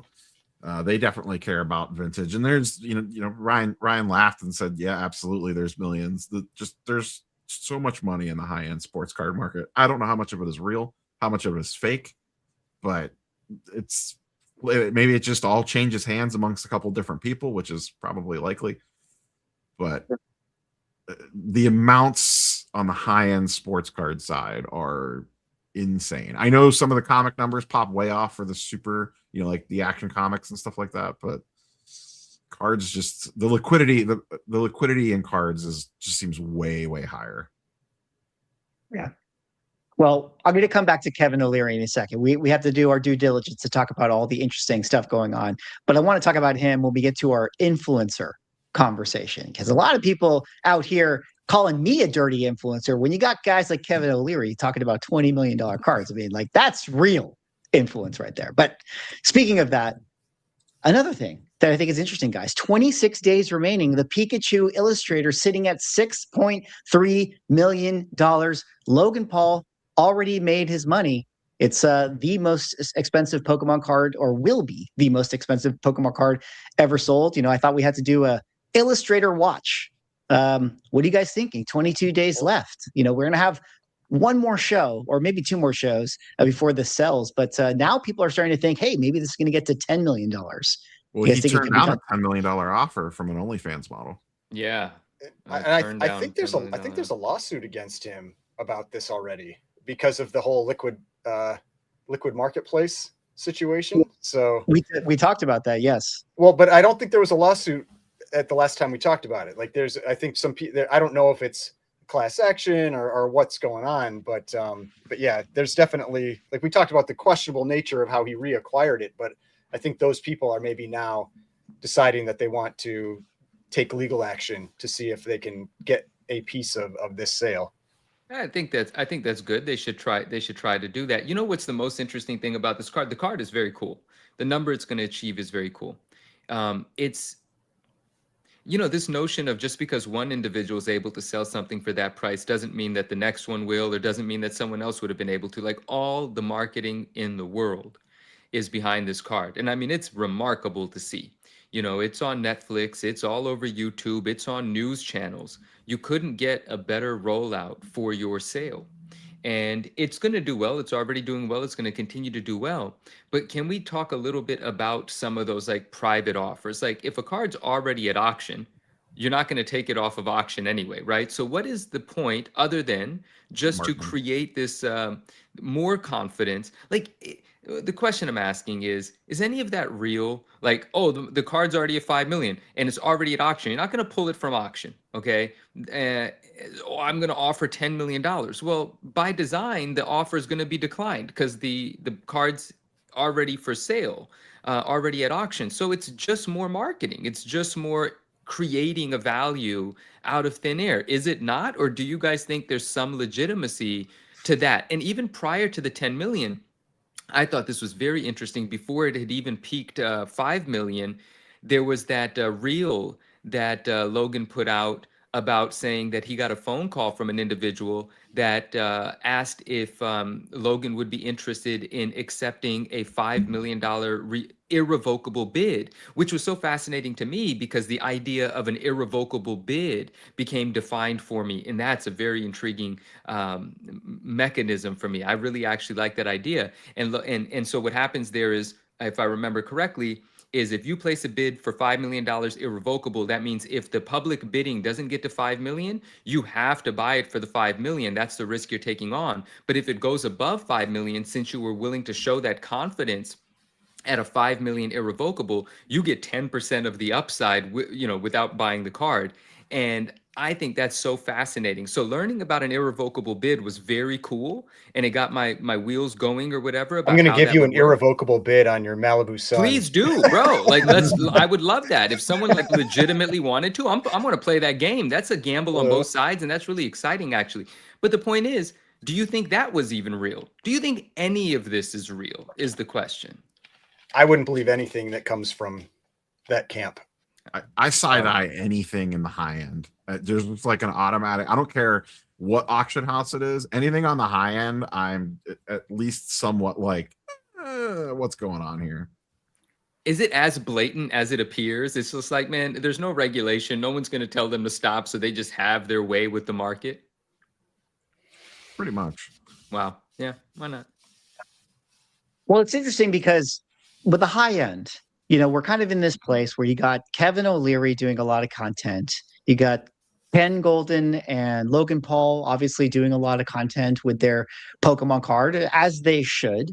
This is, if you had your Pokemon card up for sale, you would probably be sharing the posts and wanting people to know about your auction. So that makes sense. But it does kind of, parlay a little bit into this interesting topic about influencers. And every now and again within the collectible space, influencers become hobby villain number one. And I made a video earlier this week about a viral video kind of going on within the Magic the Gathering trading card space.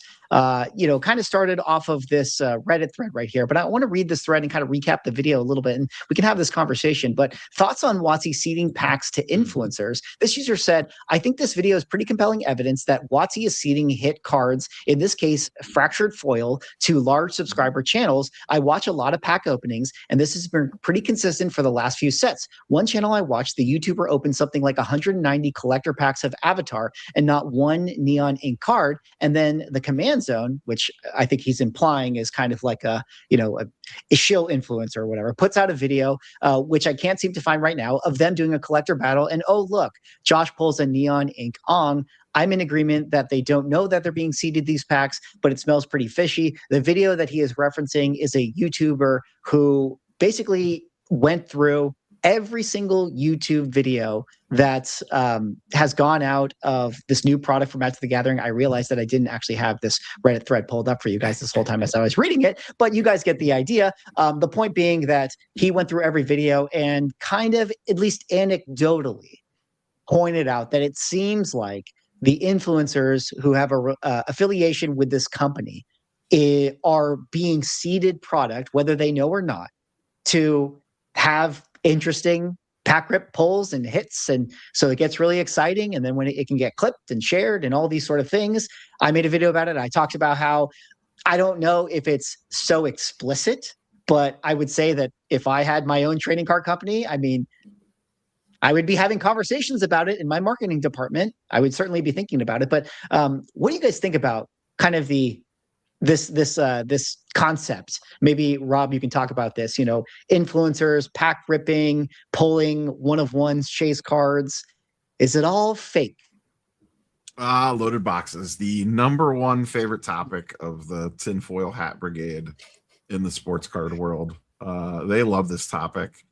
And there's some compelling arguments. You see some stuff sometimes and you're like, boy, 1 + 1 doesn't equal 2 on that one, but it also goes to some extremes as well. I know myself personally, I've been accused of getting loaded boxes from companies in the past because of it. Basically, there is a segment of people that anyone that opens a box on camera that hits anything good, it was immediately a loaded box. Like there was no way that just happened on its own. I mean, I watched you get destroyed by that Topps Chrome box. So yeah, yes, yes, I did get destroyed by that. But you know, I had a video a couple days later where I hit like a $700 card out of a $20 hanger, and so all of a sudden the loaded boxes were back in action once again. People don't care about the video that you get wrecked in the face opening an $800 box of Chrome. They just see the one where you open the $20 hanger and get loaded. It's weird in sports cards because the breakers, so much product is open on camera that you are bound to see. Like the narrative will be, how come all these big cards are hit on camera when in the past you never used to see anything? And part of that is a lot of high-end boxes are opened on camera now, whether through breaking or through content creators. And really anyone could be on YouTube. Like even if you weren't a content creator, if you're opening an expensive box of cards, like why wouldn't you record a video of it? Like everyone is on social somewhere. It helps your cost. Like that's the dream for, like, I feel like for a lot of those content creators is where like the money you make from the video covers the cost of the product you just opened. You know, $80 that I made on the $800 box did not help a ton. Well, yeah, for that case. But there's like, I mean, there's like a lot of I know what you're saying, like Pokemon channels I watch where they make more than their cost out of opening it, so they open it. You know, like I watch like Pokerev, and he gets wrecked on product all the time. And there's a difference, but he's making so much money off those videos and everything that it doesn't matter. Right. Yeah. And there's ways that you can, I mean, I have done video breakdowns where I open boxes. And the thing with a box opening is if you're smart about it, a single box opening can be multiple pieces of content, because it's like, here's what I got out of the box. Here's what I sent to grading. Here's what I got back from grading. Here's what I sold. Here's how much I sold it for. Like I've gotten 4 to 5 videos out of one box opening in the past. And then, you know, that content starts adding up. You got all the content out of it. Maybe you make $50 a video. Like then it starts to kind of add up a little bit that you can offset some of the costs. Plus it's tax write-off then at that point. There is a lot of little angles that you could work there for sure. But most people, you have to get pretty good views on stuff to offset, especially sports card boxes are so expensive these days. Yeah, I mean, like, so just kind of want to respond to a full-time card content creator, by the way. Well, like the comment from some bald guy 70 in there where he said they make so much more on sponsors and AdSense. Like you do have to be a large channel. Like I mean, I have a very, like, I think most of us on screen here have a very good idea approximately what you make per view based, and it can vary based on how long the video is and that kind of thing. So I can make very educated estimates on how much that content creator made on that video, and if he, you know, lost money or not opening $1,000 of product, you know. And well, you have to get some pretty serious views. Like if you're opening $1,000 box, you need to get like probably 100,000 to 200,000 niche will vary. I know, you know, I've said this publicly before. For me, about 100,000 views equals about $1,000 typically in AdSense revenue. Yeah. That can vary depending on the month, because there's a lot of weirdness. Yeah, for sure. AdSense, it's not perfect. But at least in the sports card niche, you need 100,000 views to make $1,000. it's not always about the views and the sponsorship stuff, is it? Like a lot of times it's sort of like, if you are a hobby store or you are a dealer, like it just is obvious that you should be making content as well, because you're already going to be doing this work. So essentially this is like a loss leader commercial for you. Even if you don't get hits in the boxes, you're still pushing people to your Whatnot stream or to your comic book store or to your trading card store or whatever you got going on. You're still pushing people in that direction, so it's worth for you to film the content. But like, kind of going back to the broader topic, which is like, are people getting seeded boxes? Are influencers opening up this stuff? I don't know. I mean, it's one of those things where I feel like I don't know if it's so explicit that a company would do it, but at the same time, I'm just being honest. If I was a company and I knew that I was going to do some bigger event or some bigger pack rip poll or whatever, maybe I don't care if Manu pulls the $10,000 card. That I'm not so concerned with that. What I'm actually concerned with is, what if you literally open up like 3 boxes in a row and it's literally like the same card printed over, like the worst possible thing. Like that's what I'm actually scared of. And so when it comes to like when you open those blind bags and got 3 covers in a row, like, that's how it's genuine, because I went to the comic book store and I just bought them. But like, those are the things that I have to imagine, that if there's seeding going on, it's like the preventing the bad PR seeding that I feel like people are thinking about most. But I don't know. What do you guys think about this? Or Manu, what are your thoughts on maybe even the broader topic of influencer culture right now in the hobby? Well, an interesting thing about the influencer culture in the hobby, like I think Neo said it, and then people in the chat agreed here. And by the way, I guess I'm not seeing all the chat. So all of our videos have separate chats going on, and I don't see them all. Anyway, the idea that an influencer can afford to take a loss on a product that they're opening is actually a very important thought. And anybody being influenced by that influencer should be fully aware of that. And I actually, my friend knows who I'm talking about, but many, many years ago, actually, I could say this, Justin Spidey Hits, he opens a lot of product. And on his channel, we used to do a show together. There'd be a lot of card product open. I'd openly say this. I think I said this on stream one day. You'd open thousands of dollars worth of product. And I told him, I said, look, it's great fun for you. And I, spoke to the chat and spoke to the audience watching, the community watching. I said, I wouldn't advise any of you guys do the same thing, though. Right. And it goes into the idea that, our friend Justin is creating content. There's a cost to do what he's doing, and that cost is offset by the doing of it. But a collector does not have that benefit. So if a collector is being influenced by someone whose business it is to open product, it's not the same thing. So you have to be super mindful of that.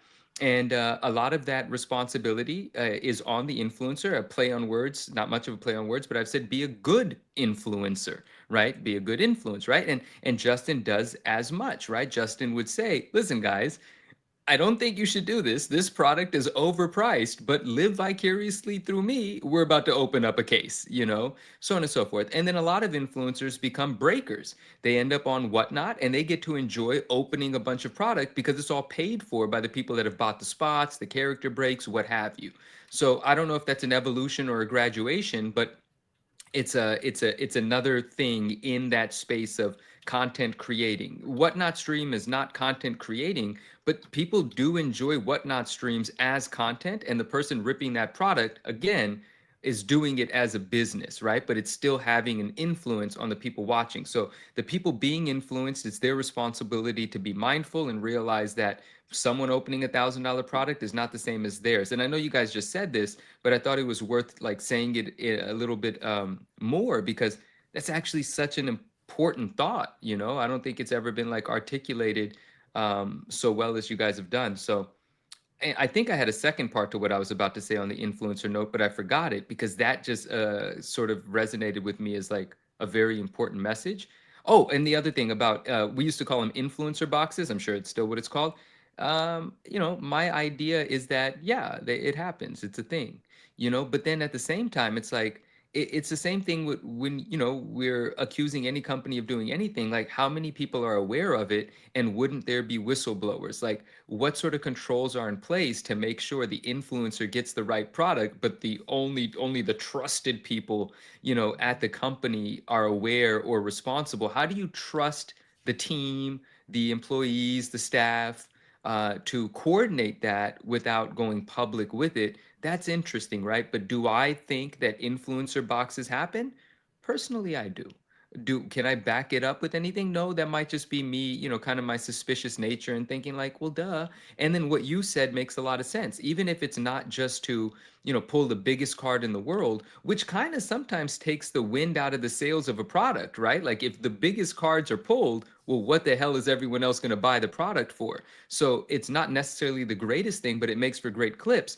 But I love what you said, if only to manage disappointment. Like maybe it's a mild influencer box. It's not going to give them $100,000 card, but let's make sure that it's not a complete dud, because that's bad for marketing and everyone's watching this influencer. So that thought that's I the really thing. You don't appreciate. want them. Yeah. If you're going to seed a box, you're not going to want to give them like a 1-of-1 serialized card. You're Right. going to give them like some type of like mid hit, where it's like, it's like you have something that's decent, that looks cool or whatever. But yeah, you if you're going to seed it, like you really don't, I feel like you don't want to give them the best things, because then that takes away from other people trying to chase it.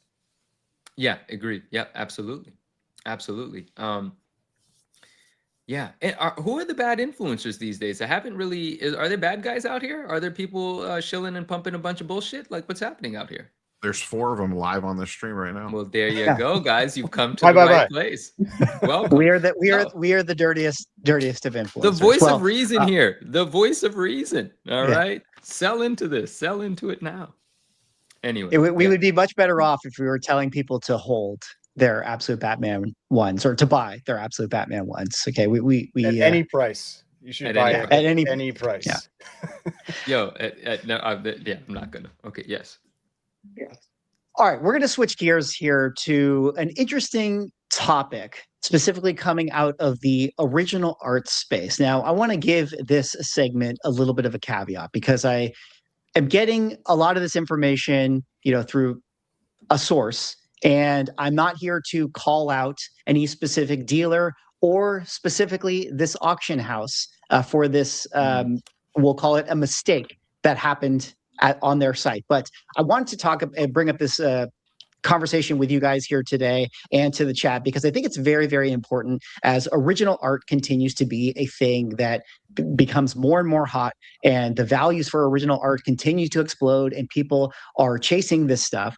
How important it is to be very sure that the people that you are buying this art from are people that you trust, and that you have an understanding of the where the art is coming from, and that you are in fact getting what you think that you are getting. But I wanted to bring up a presentation and talk about this. A user who just wanted to be kind of unnamed for the segment reached out to me the other day and made mention of how he thought a dealer is selling fake reprints out there for being posed as original art. And in particular, he had one piece that he used as an example here, and it's the one in front of you, and let's talk about this. So this is actually from a Spanish magazine that came out in 1974. If you guys know, Ghost Rider came out in 1972. In the Spanish market, he was transported over to this magazine. That's where he was introduced. He had a different color scheme, which I thought was really interesting. But this was the a Spanish magazine that had him on the cover, and it was a painting done by an artist out there named Lopez Espy. This is the cover that he did. Now, that cover recently went up for sale on Comic Link. And when I say recently, it actually went up for sale 2 years ago in 2023. So pseudo recently relative to the piece when it was painted. This is the original art piece. And Comic Link advertised it. It ended up selling for $3,169 with 27 bids. The head of it, the title of it says, Superheroes Presenta #2 Cover Painting. And inside the Comic Link comments, they say Spanish cartoonist Rafael Lopez SB created this painting in 1974 featuring Johnny Blaze. This version of Ghost Rider was for the Spanish market, et cetera, describing it as, or at least presenting it as being the original piece of art. That would be all well and good, except for the fact that it is not the original piece of art, seemingly. The user ended up showing me that this artist actually currently does commission repaints. And he showed me that, there were some discrepancies in the original publishing of the image versus what the art that was being advertised actually had. Now, there are some things that, like, you never really know, like in the production, is it possible that some of the texture was changed or some things were warped? Like, that's always very possible. But when you kind of focus in on the nuance and the details of it, you really do start to see some minor differences that wouldn't necessarily be something that you would assume could be a publication tweak. For instance, where Ghost Rider is sitting above the seat, there's kind of a little angle on the left side, which, I realize, what we're talking about here, but this is important stuff, Ryan. Okay, keep it together. Oh, God. Yeah, but the left side is the original. You can see that there's an angle there versus on the right side, which is the presumed repaint, or at least the art that is being sold at Comic Link, has more of a rounded space right there. If you look at his hand, there's a large gap between his pointer finger on the magazine cover versus on the repaint. The gap is much more small. And then you can see at the arc of his thumb, it's more angular on the original. It's more rounded on the original versus the art piece that was being advertised. It's more pointed and angular. So Definitely different. Definitely. Yeah, definitely different. Minor details different. This goes on that he shared with me text messages of actually Lopez doing the repaint, which I don't know where he got this photo. Maybe you could say that this is maybe he just posted it on his Instagram because the thing was going up for sale. Nobody really knows. And I'm not saying that he is the seller, but the point is that he is showing that he does do this commission work. And he sent a text message thread talking about how he reached out to the dealer and asked him, like, hey, like, what's going on? Like, it seems like you're selling this thing. Was this your piece? And the dealer admitted that it was a repaint, but he said that he sold that repaint to someone else, and that repaint ended up on Comic Link. So perhaps the person who bought this thing from this repaint dealer was the one who consigned it to Comic Link, but Comic Link didn't catch that.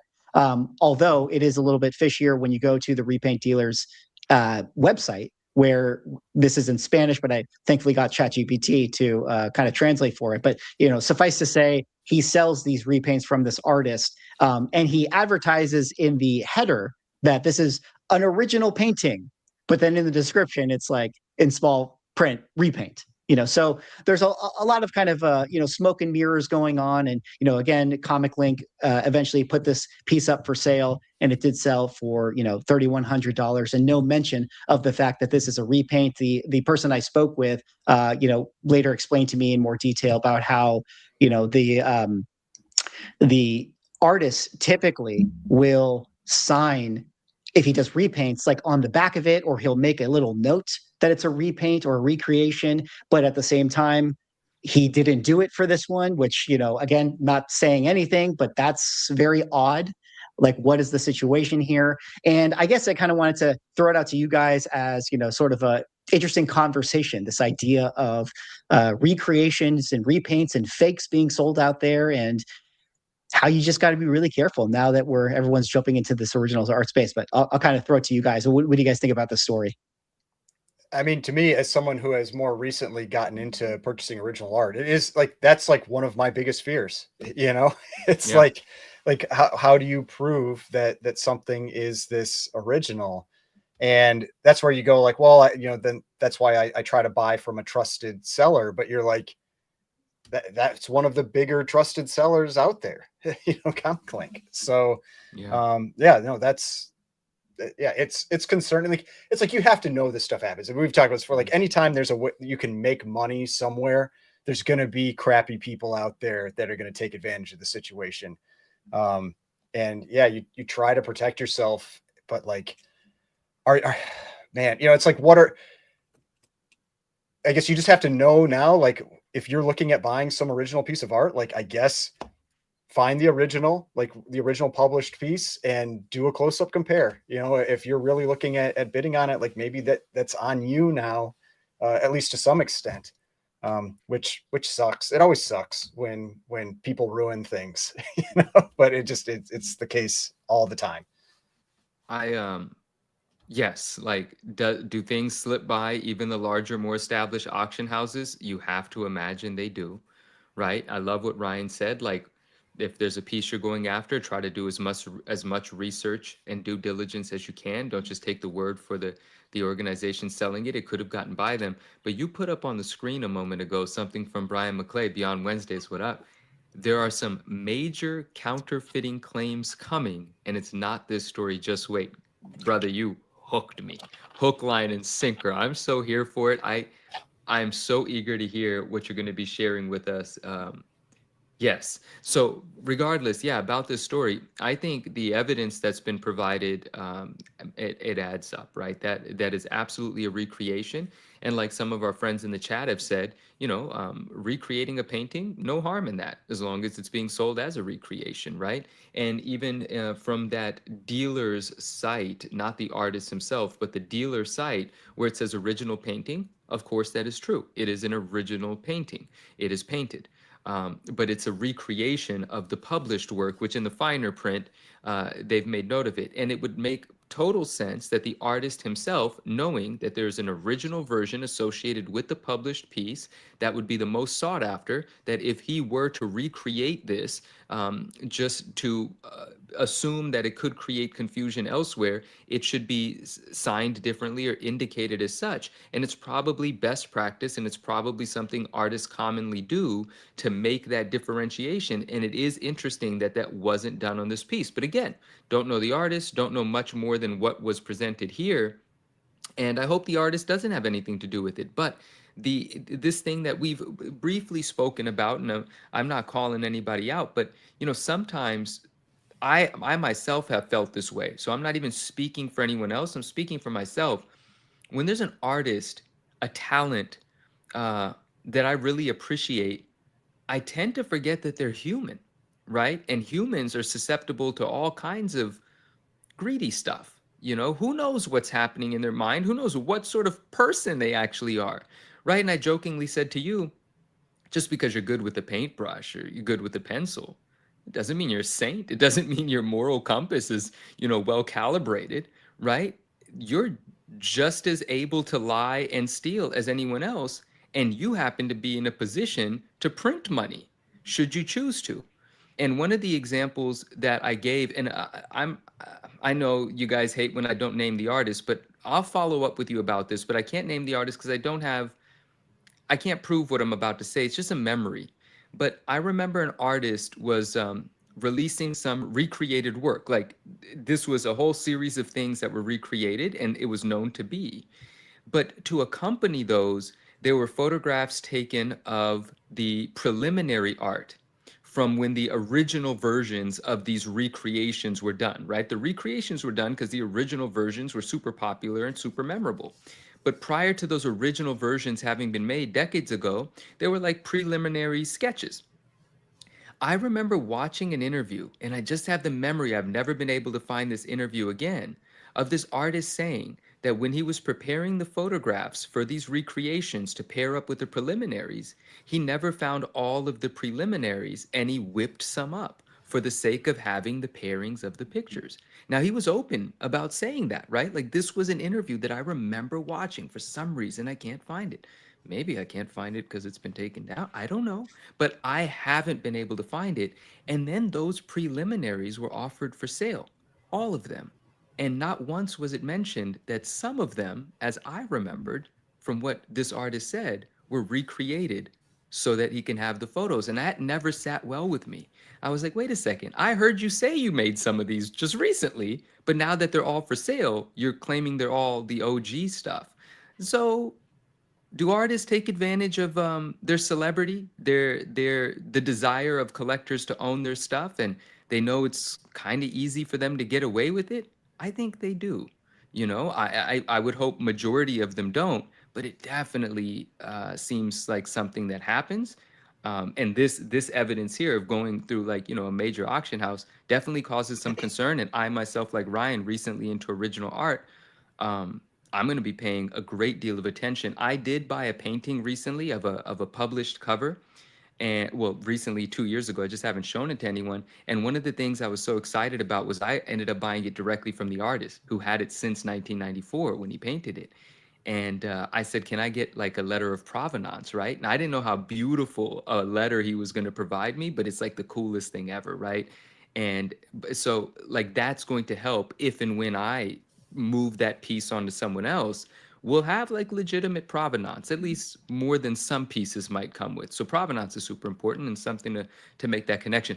I didn't mean to talk for this long on it, but yeah, definitely not good, and probably happens way more than we think. Well, I mean, a perfect example of this, and I think we've touched on this maybe in a prior video, but it was the whole like the Pokemon preliminary cards that that came out, and those like came from one of the original creators.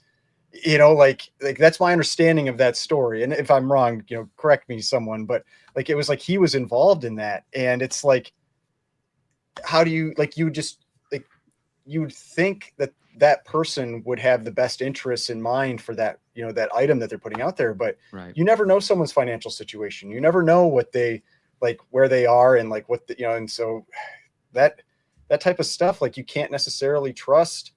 I mean, anyone, like, cause you'd have to think like that person probably is doing fairly well. And so it's always it's just, you gotta be cautious, like be careful about all this kind of stuff. But man, like the other thing, like I was just thinking, like with that if that artist like put some type of notation on there that differentiates it or not, like I mean, yeah, it'd be good if they did, but also a lot of people just assume the best from someone, like they're creating something for someone, and they're never, it's not crossing their mind that, oh, this person down the line is going to try to take advantage of this situation. Like there's a lot of people that just assume the best in people.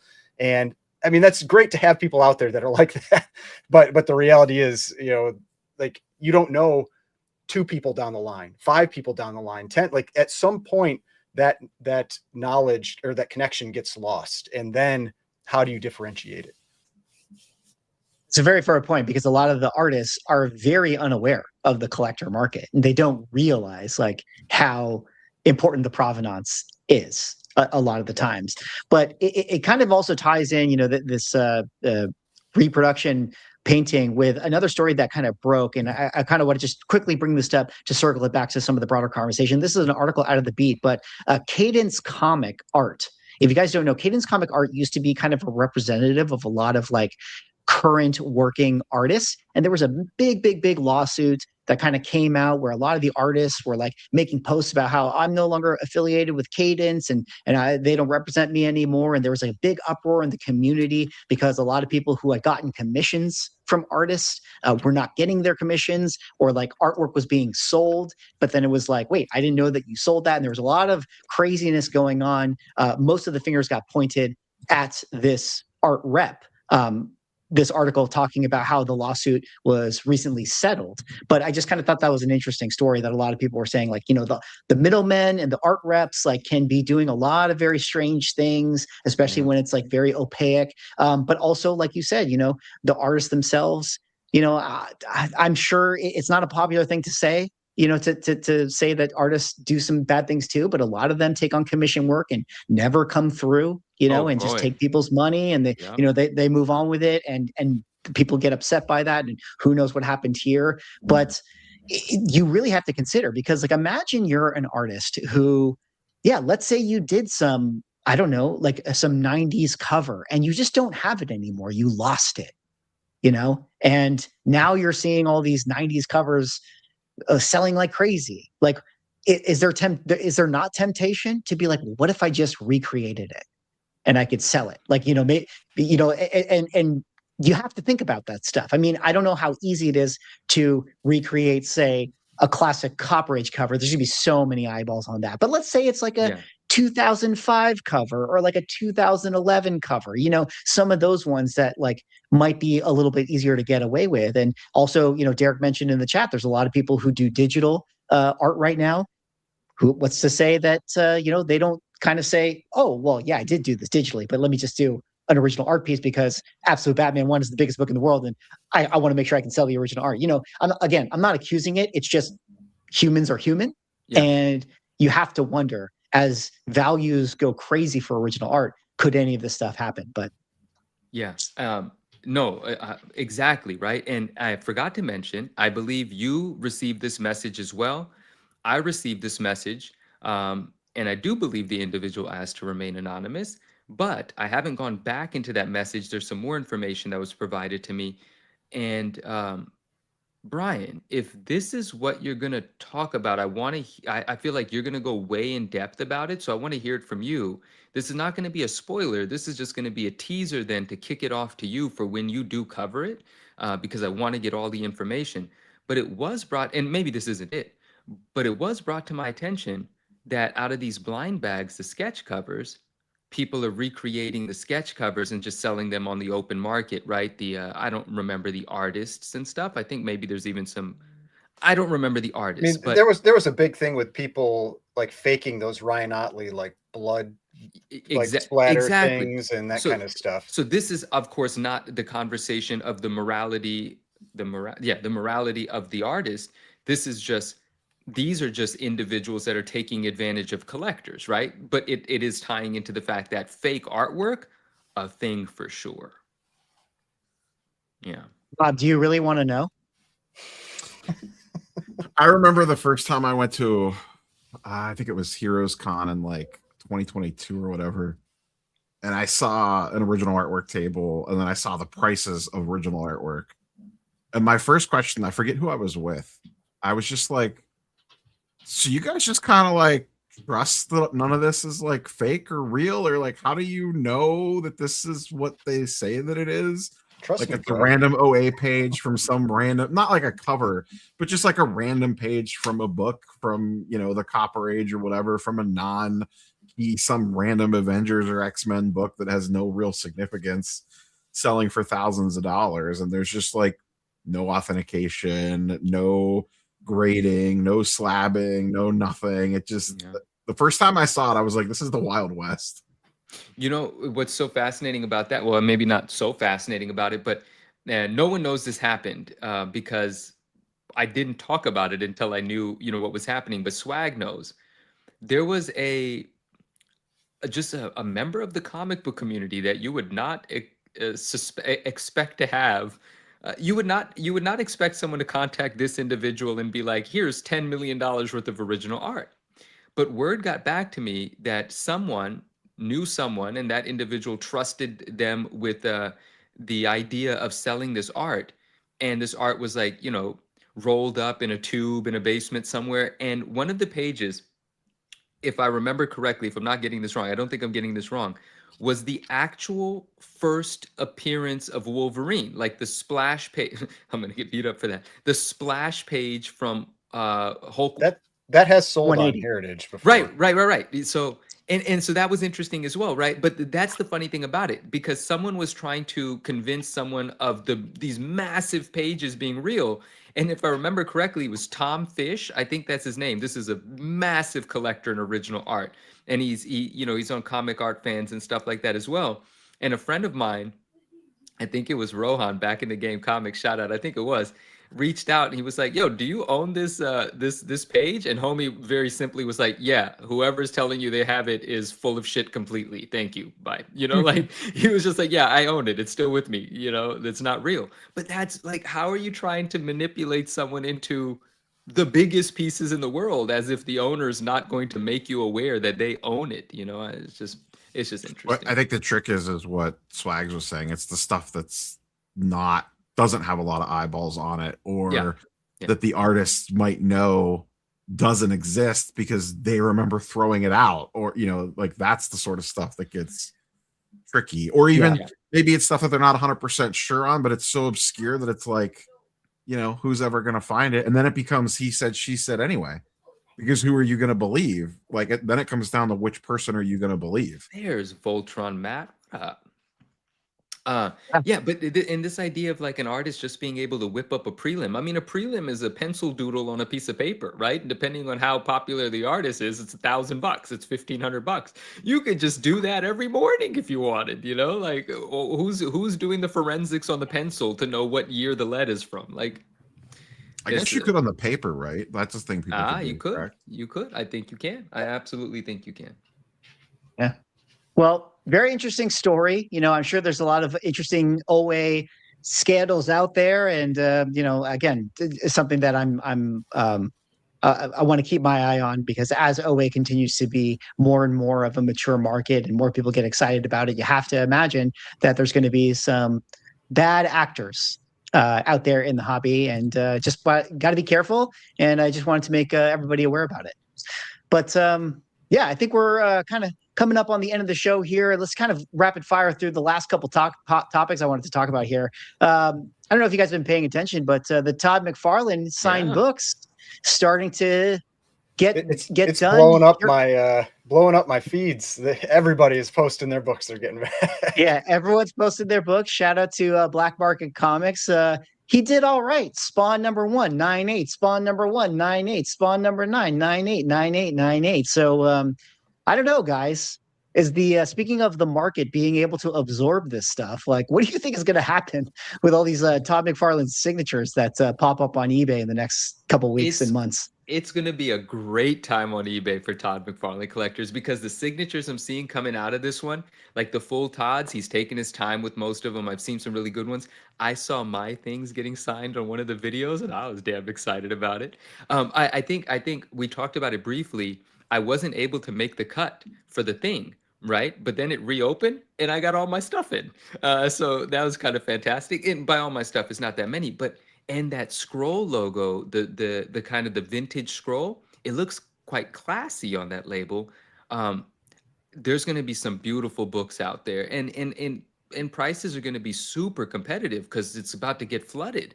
So there's going to be an opportunity to buy some great books with a great, very appealing signature at, pretty fair prices. It's not going to go crazy. I myself submitted some rather unique things where I have no idea what they're worth, but some things in multiples, I am going to be selling them as well.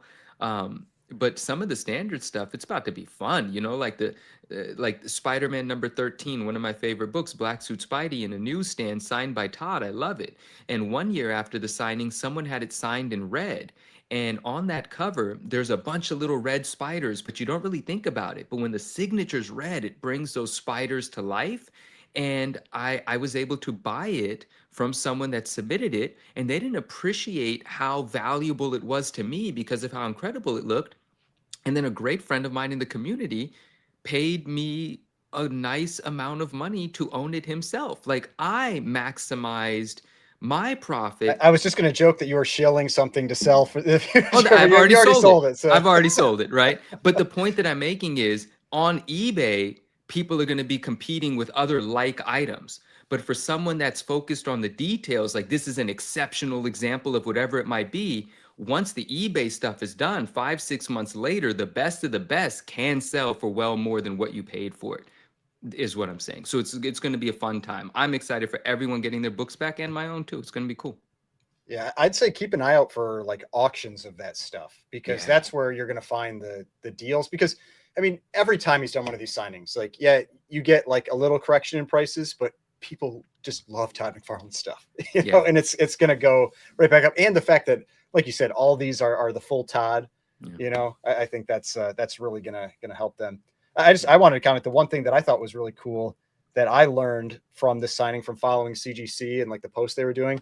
I did not know that Todd McFarlane was responsible, and then like Capullo did the pencils for the Korn Follow the Leader cover, like the Korn album Follow, like that's like my 90s, like, like one of the CDs I absolutely owned. And when I saw them post that and Todd had signed it, because he'll only sign stuff he's worked on, I looked it up and I was like, holy crap, like he was the one that I guess like it was his concept. And then Capullo did the pencils for it, and a couple other people did the inks and everything. But like, I thought that was awesome. That was super cool to learn that, because I never appreciated that when I was a kid. Dude, so when we you know say what you're submitting on the next signing. I don't think they grade CDs, CD cases. That would be pretty amazing, though, wouldn't it? Yeah. I mean, maybe they will. Maybe that's the When- next thing CGC is going to grade. When you is, mention it and CDs. I pulled it up, I think I've heard that mentioned. It just didn't register. But when you mention and you pull it up, you see Todd and Capullo all through that thing. Like it's immediate once you know to look for it. That's very cool. But yeah, I just thought I'd mention that. I That's figured dope. there's some other people in here that are that maybe that takes them back to the 90s. So Yeah, Yeah, for sure. absolutely. Well, it's going to be a risk-on environment for people buying up Todd McFarlane signatures, and it's also going to be a risk-on environment for people buying up Lego's first ever Pokemon collab. Rob, are you all over this? The thing that's going crazy for this is the gift with purchase on the big Lego set, because those are limited releases, and that is selling for, I think last I checked, almost $300 for the free gift with purchase that you got if you pre-ordered the big $650 Lego set. it's like the I can't remember what it's called. Badges. Well, no, I thought it was I thought it was like their the little computer thing. I don't know why I'm completely blanking on what it's called. I thought that was like the secondary set that was. part of it. I forget what it is, but if you look up Pokemon Lego gift with purchase, right there. Oh, okay. That's the gift All with right. purchase. That's right here. Yeah, that little thing is selling for about $300. Cool. My It was goodness. free. It's important to point out that in the post, they say that descending order of price, the Venusaur, Charizard, and Blastoise are $649 a pop. That's the go back 2 slides. Yeah, That's a big this one. one That's right that here. one. Yeah. I went to the Lego $649. store last weekend and I was just checking. I knew that the stuff was all sold out. I was like, I just wonder if they have one on display or something. They did not. Well, they're not out yet. They don't come out till the end of February. Oh, okay. All right. That's Yeah. gonna, that right there. Oh, so is the gonna sales be we've been another seeing are one that pre-sale. sells Like for a people lot. are posting like pre-sales on eBay because I'd seen people like listing them already. You could Okay. you could have pre-ordered it on Lego.com and on Pokemon.com early. I think they've closed those now. Maybe. The thing I never understand why people overpay for Lego, like the Stranger Things Creel House Lego set that came out at the beginning of the year is flipping on the secondary market because it's sold out. But like they reprint them for basically 2 straight years. So I don't know, other than just like you have to have it right now, you could just wait and you'll be able to get it. The thing that has value instantly are the gift with purchases, because those are only sold for usually like the first 72. In the case of the Creel House, it's sold out in about 12 hours. And that one's pretty pricey now. The gift with purchase that came with that, those sell for crazy money. And then Lego sets, like there are people that invest in sealed Lego. There's just a long hold period because you have to wait for it to retire, and then you have to wait for demand to pick up on it. Like I bought the which I came to it late. The first Stranger Things Lego set that they did came out when the show first came out. So it wasn't super popular because most people didn't realize that Stranger Things was going to be like the cultural icon that it was. And that set originally sold for like 150, maybe 180 bucks back when it released. And then during the season 5 ran, it got almost up to like $1,000. Because once they go out of print, they never make them again. So Lego investing is this whole other little weird subculture. And all I know is that at the end of the year, when we did that review of eBay's most searched things, Pokemon and Lego were at the top. So this kind of feels like a match made in heaven for dealers, speculators, flippers, collectors. I just feel like the clip that keeps rolling in my mind, like there's so many times in this conversation today where that Simpsons clip where Homer pulls up and like screams nerd. Like there's just so many times in this, like we could have that cut in and it would work CG perfectly. Pirates to Lego dragons. Yeah. Yeah. It is Neo. wild. I just saw the message, Neo. Oh, yeah. We I can talk won't about say that after the anything. show. That's amazing. All right, we'll take a look at that. That's our cue that we got to wrap up the show. But gentlemen, I want to say it was another amazing show for our Ungraded Truth podcast, which of course, like I've already said, is the #1 show in the universe. Again, thank you to everybody in chat for hanging out tonight. Head on over to our YouTube channel, give it a subscribe, give it a like, give it a follow, and also head over to our Spotify page if you guys want to listen on there. Give it a 5-star review. Be a moon boy, because 2026 is the year of risk on. But Gentlemen, any final words before we go? I'm trying to get that Mountain Dew sponsorship money for the channel. So I would sell out the Mountain Dew in a second. Oh my God. So if anybody's watching that's associated with Pepsi, reach out to us. Just buy TCG waifu cards and you'll make money. Please follow me on Instagram. I want to be inspired by your collections. Come find me. Thank you. What a shill. See you guys. Detective Comics set a record for 1.8 million. Nobody really cares.